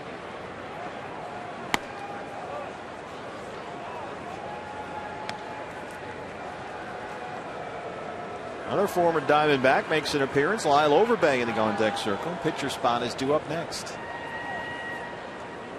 There's a good shot in that Phantom cam replay of the wrist rolling over, which is something you've talked about a lot, Bob.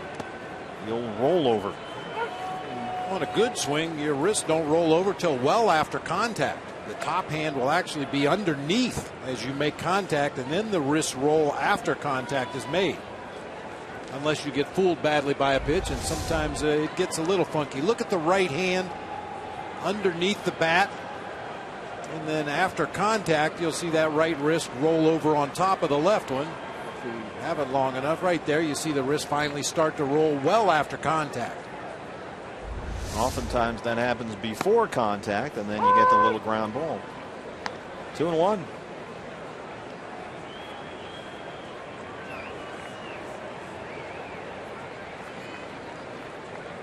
Thing is, without Phantom cam, though, it's hard to see that. It all happens so quickly. One of our toys provided to us by our friends at Fox. Let's Take a look at the Carlos Gomez homer on Phantom Cam. First pitch of the game from Mike Bolsinger. He's back-legged it. Well, that's a pure power swing right there. Stiff front leg. That's Gomez's 8th home run of the year. Maldonado's first. Chopped to third. That is a foul ball.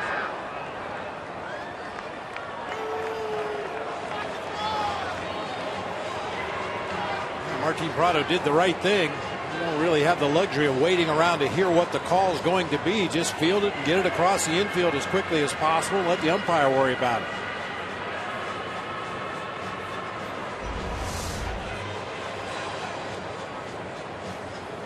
It's Angel Hernandez right behind Martin Prado, tonight's third base umpire.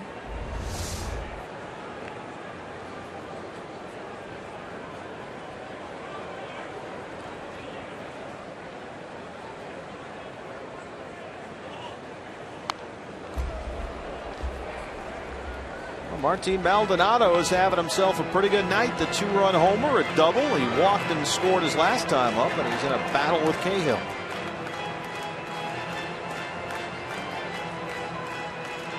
Yeah, he's going to take a little sniff of the barrel of his bat there. We saw Carlos Gomez do it a couple times tonight. When you foul a ball off, you can actually smell the wood burn or the horsehide on the baseball. Something gives off a very distinctive odor. 3 strikeouts in the inning for Trevor Cahill. We are through 7. D-backs trail at 8-3.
Trail the Brewers 8-3, and fans, it's that time again. The Brenly Committee has ruled on an AT&T fan photo of the game, and the winner is Christopher, holding a beverage. Well, that's appropriate here in Milwaukee.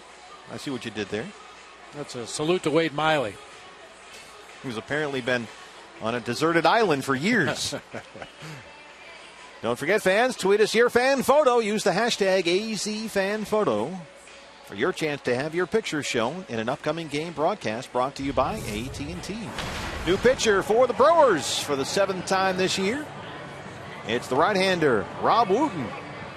He last pitched to Saturday at Cincinnati. Just called up last week from AAA Nashville. This is his 2nd stint with the Brewers already this year. One of the few relievers that isn't dealing out of that bullpen for the Brewers in the early going. Logan Schaefer comes in as part of a double switch to take over for Gindel in left field. And so Schaefer hits 9th. Pitcher spot is now 7th in the Milwaukee order. You see a cutter, sinker, and a slider from Wooten. Rob Wooten made his major league debut last year. 27 relief appearances for Milwaukee. Went 3-1 with a 3.90 ERA. And he was the last pitcher cut by the Brewers in spring training. Started the year in Nashville and now is up in the big leagues for the 2nd time this season. They'll work to Alfredo Marte to open the game. Marte, Inciarte, and Pennington 7, 8, 9 for the D-backs.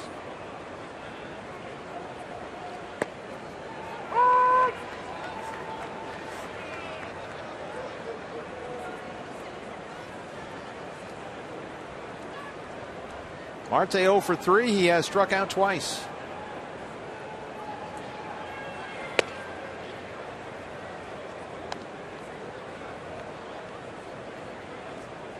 This has kind of been the way they pitched him all night. They throw him sliders in the strike zone and fastballs out of the strike zone.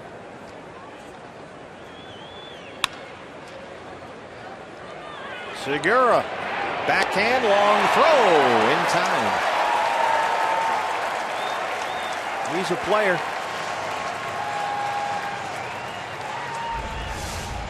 Chases him deep in the hole at short. He plants that right foot and just unleashes it across the diamond to Reynolds.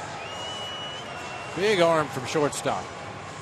An all-star last year, Gene Segura.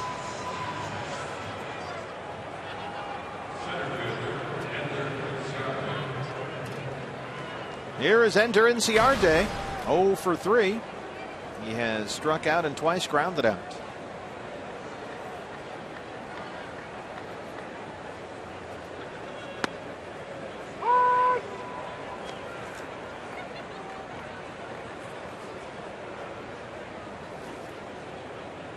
Diamondbacks Live follows the ball game here on Fox Sports Arizona. All the reaction from here at Miller Park. Slow roller to Jeanette. 2 up, 2 down. That's the third time tonight that Inciarte has grounded out to Jeanette. 2 outs in the 8th. Here's Cliff Pennington, who took over at shortstop for Chris Owings after the double switch by Kirk Gibson.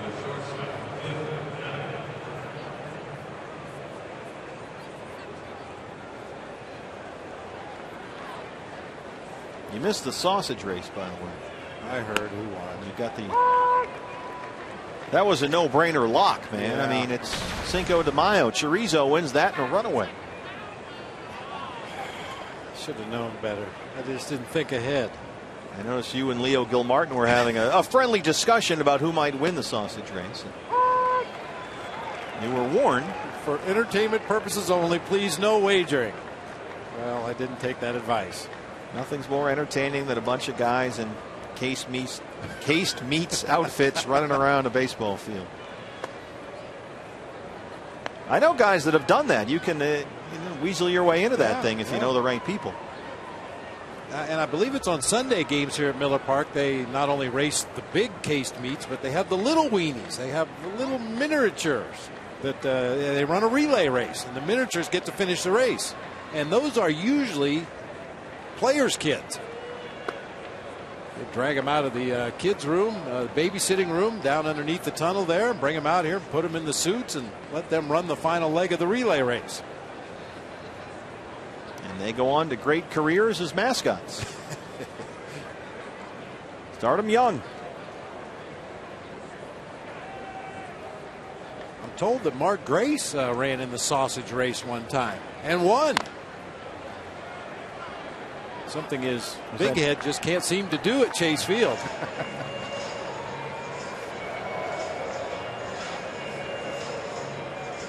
Well, I know a guy that did it, and I asked him, what was it like? And he said, I almost died. It's hot in that thing. And you watch him run, and, it's so top heavy that if they lean back too far, the whole thing will just keep going. They're just kind of wobbling around, and if they lean too far forward, they'll take a header. Of course, they're a big deal here at Miller Park. You can buy bobbleheads of your favorite sausage, either the small bobbleheads or the big ones. Big win today for Chorizo. Let's take another look. This is Chorizo again. He got an excellent jump. Oh, see, Chorizo's. Well, now he tucks him up. I was going to say he was using his arms. Everybody else is kind of holding that head steady. There's a little more aerodynamic there. Yeah. A big win.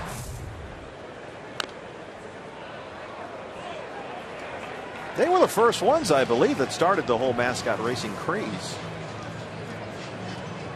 Where There's one place we travel. They have a toothbrush.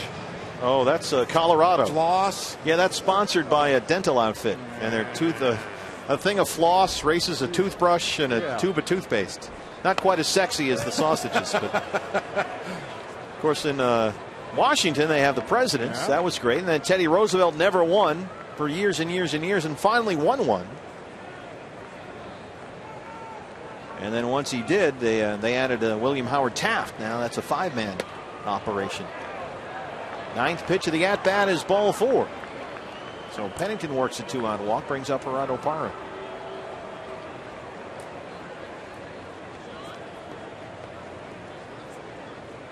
They have we were in Miami last year. They had various crustaceans, I think, racing each other. Like the bacteria race. Yeah, it looks like a bunch of amoebas embracing the Cinco de Mayo theme here in Milwaukee.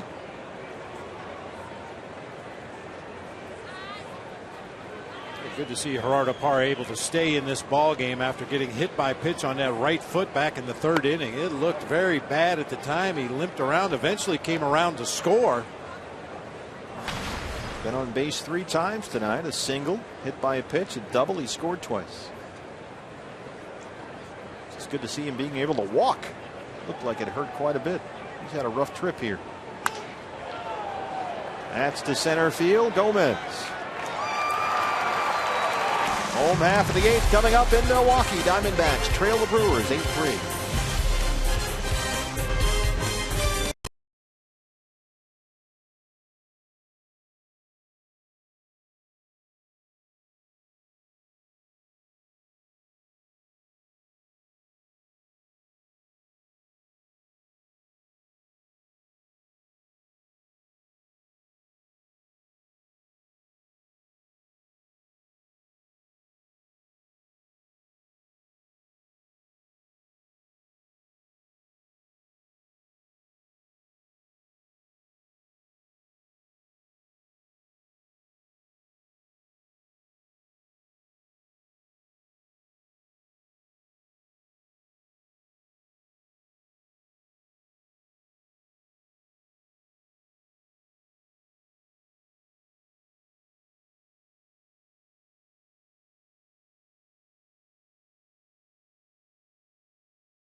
Hey fans, be one of the first 20,000 at Chase Field next Saturday, May 17th, and get your Gerardo Parra bobblehead. That's courtesy of St. Joseph's Hospital and Medical Center.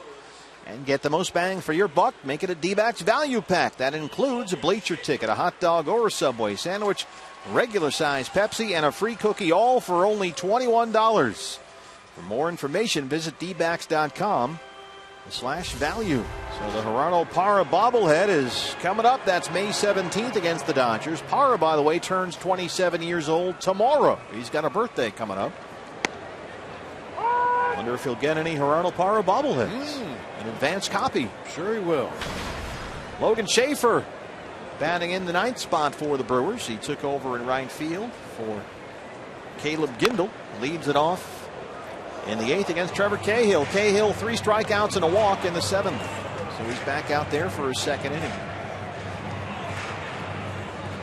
Got some news and notes for you, partner. Nolan Arenado extends his hitting streak to 25 games, 2 shy of the Colorado Rockies club record.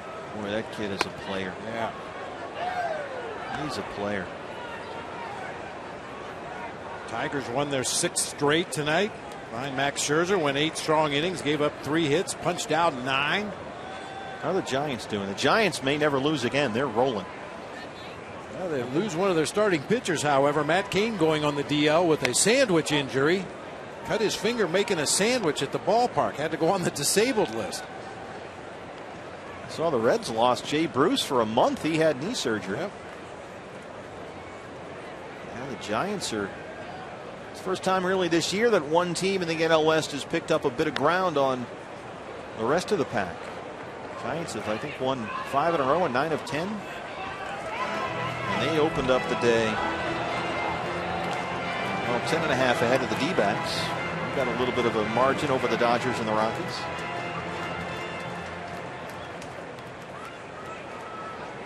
Long way to go.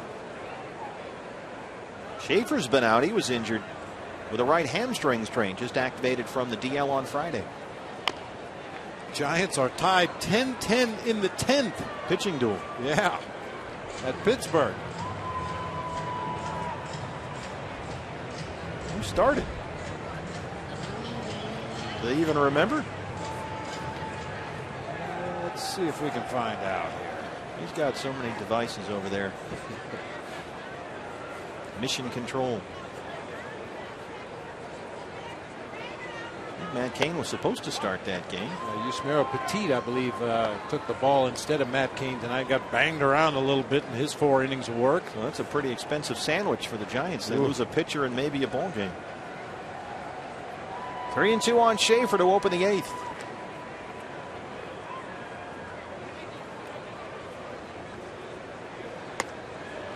That's 4 strikeouts for Cahill. He has struck out 4 of the 5 he's faced tonight.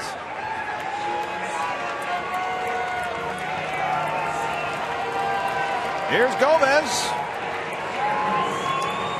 And he is our APS Energy All-Star. He hit the first pitch of the ball game for Mike Bolsinger. A rocket out of here to straightaway center. Then he walked twice, then had a 2-run single and scored a run in the 6th.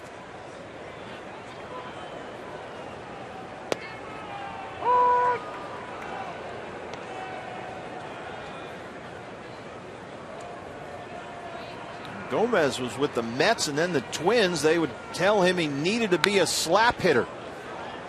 He's so explosive, so much speed. They wanted him to hit it on the ground, shorten up the swing. But when he got here, Ron Renicky said, go ahead, turn it loose. Let's see that batting practice swing. And it has worked out.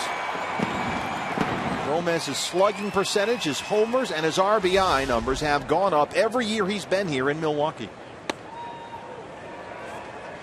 In fact, his slugging percentage is now about 200 points higher this year than it was when he first got here in 2010. He has gotten better and better every year.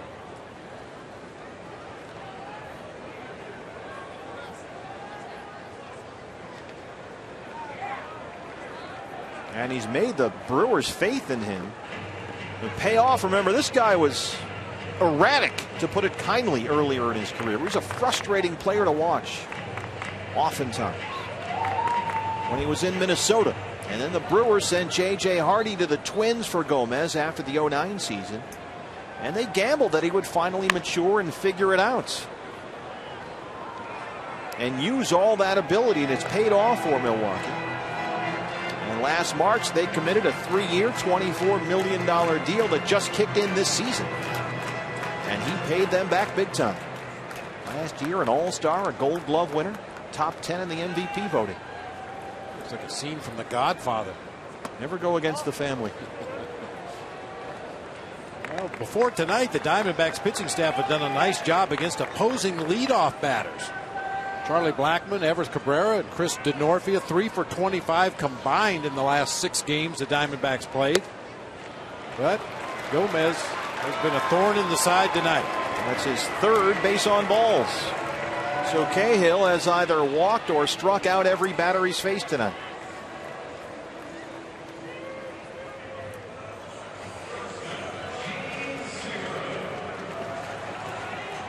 Cubs and White Sox tied up 1-1 in the 11th. Play forever. The voice of experience. Well, we're going in to play the White Sox after this 3-game series in Milwaukee, and it never hurts to exhaust a roster before you go into town. Gene Segura homered his last time up. There's a strike, 0-1. Segura a single, a homer. And 2 RBIs. He's also got a stolen base.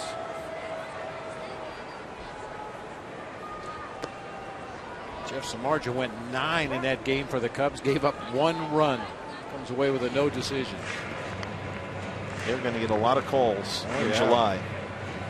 Theo and Jed Hoyer.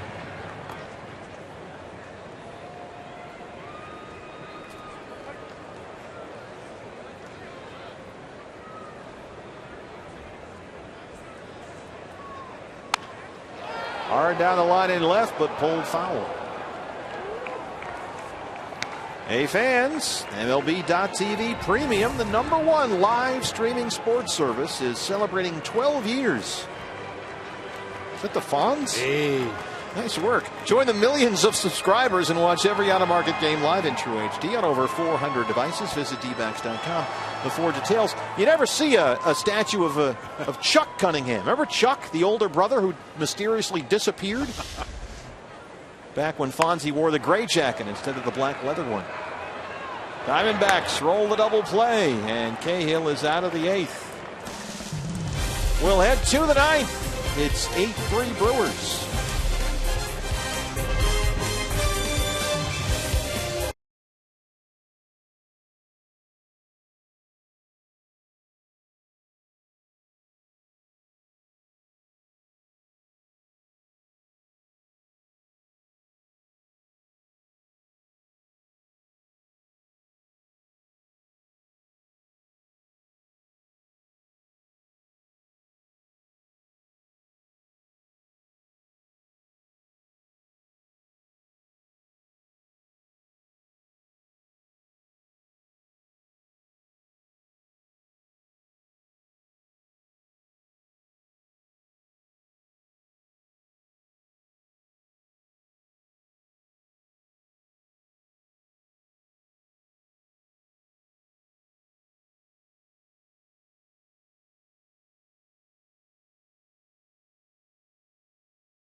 As Robert's air conditioning, cool play of the game. Always a cool customer. It's tomorrow night's starter here at Miller Park. Josh Colmenter with a nice play in the D-back dugout.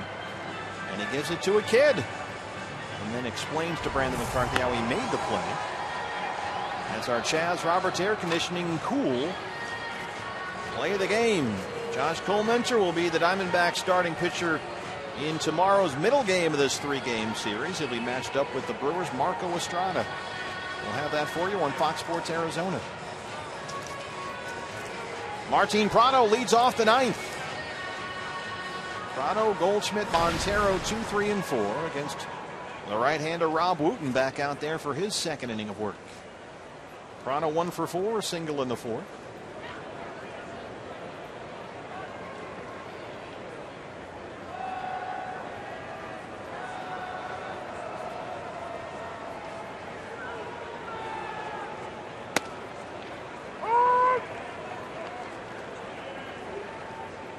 Got to be tough if you're the catcher when Adrian Johnson is at the plate, because I mean, you can hear him in Waukesha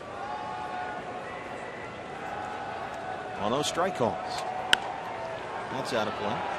Especially if you haven't worked in front of Adrian Johnson before. At least if you've done it before, you have an idea of what to expect. But yeah, that first called strike startled.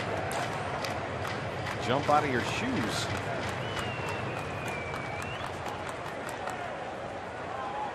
Great for us up here, though. There's no doubt.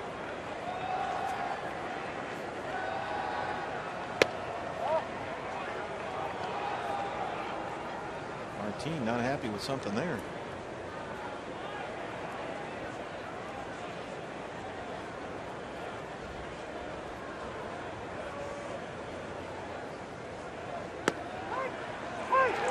Called strike 3. Prado strikes out for the second time. Both looking. One away in the ninth.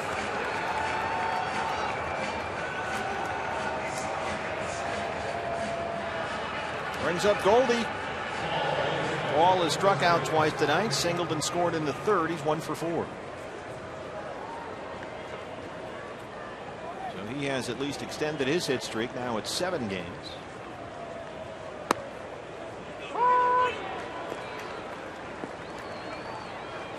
And another loud strike 1 call from Adrian Johnson.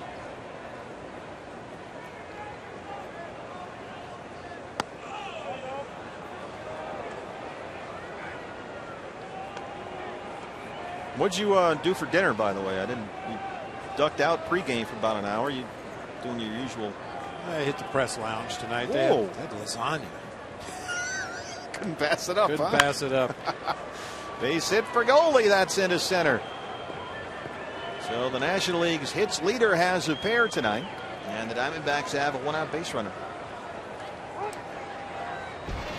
Rest of the series looks like this. Cole Minter and Estrada tomorrow. We'll have that game for you on Fox Sports Arizona. No TV, so it's up to the governor, Tom Candiotti, and Leo Gilmartin. They'll have it for you on 98.7 FM. Bronson Arroyo and Louis Peralta. That's it for Wooten. Ron Renicky will make a change. Back after this.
Arrow set to face a new pitcher for the Brewers. We'll have that for you in a moment. But first, this one, Miggy, we've talked about this, Bob. Head down on the ball.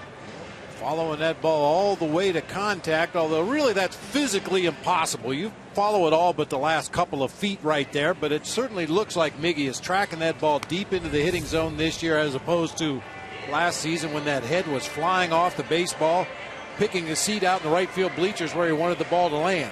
That was his RBI single back in the third as Matt Garza put one right in his juice box, and Miggy got the RBI single. And now Ron Renicky up 8-3 with 1 out in the ninth will match up. He's gone to his left-hander, new pitcher for the Brewers to face Miguel Montero. It will be Zach Duke, who has made 11 straight scoreless appearances.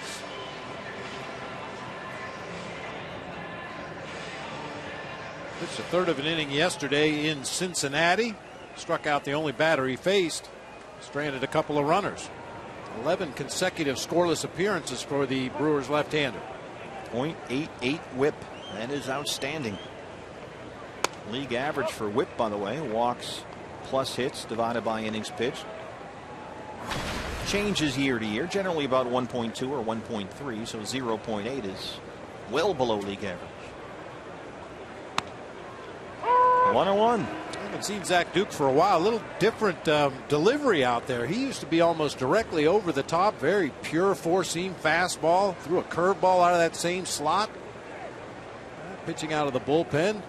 A little bit of a lower arm angle, a little bit of a crossfire action, trying to find some deception. Trying to find something that works. He had a rough season last year.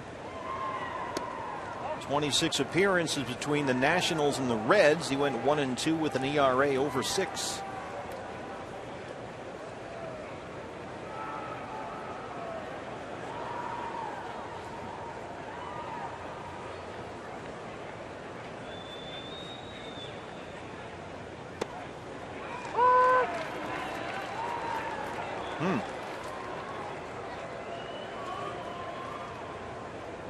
The closer is up. He's got a lefty in to face the lefty, up 8-3 in the ninth, and now he's got his closer loosening.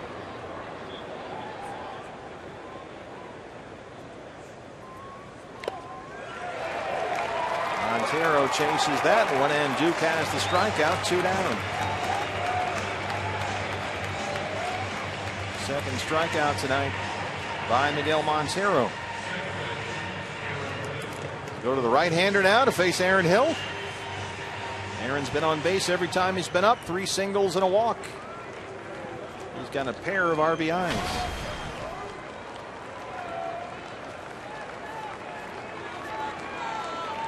Aaron now 19 RBIs on the year. He's had, counting tonight, 12 RBIs in his last 12 games. And he's behind 0-1. Doesn't seem that long ago that Zach Duke and Tom Gorzolani were 2/5 of what was going to be the Pirates' rotation for years to come, and now they're both here playing for the Brewers. Aaron Hill has himself a 4-hit night. 4 for 4 with a walk.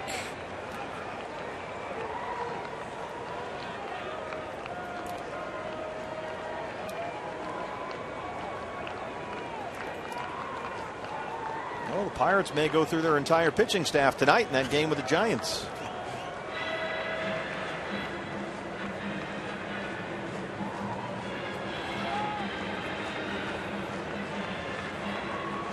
So now Cody Ross steps in. He will hit for the pitcher. Pitcher spot is now 6th in the order after the double switch. 2 on, 2 out. Goldschmidt at second and Hill at first.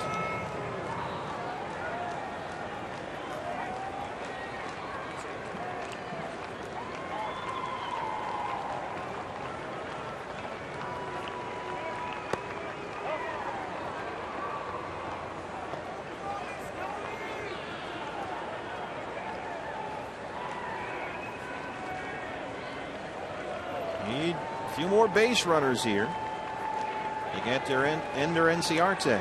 Cody started yesterday. Drives that one out to right. Schaefer's there, and that's the ball game. Fireworks here at Miller Park. Brewers win the opener of this 3-game series, 8-3. Diamondbacks out hit Milwaukee 10-9. D-backs had only 1 extra base hit tonight. Parr is double in the 6th. The Brewers got 3 home runs. Gomez, Maldonado, and Segura. And they win the opener 8-3. A lot of Milwaukee offense here. Yeah, unfortunately, the offense had been struggling coming into this game tonight. Their pitching had been very good on the Milwaukee side of the field, but you hate to give them any signs of life. And they certainly had that tonight. We'll be back to wrap it up with the postgame show. Diamondbacks Live returns right after this break as the D-backs lose the series opener 8-3. Reaction from Miller Park when we come back here on Fox Sports Arizona.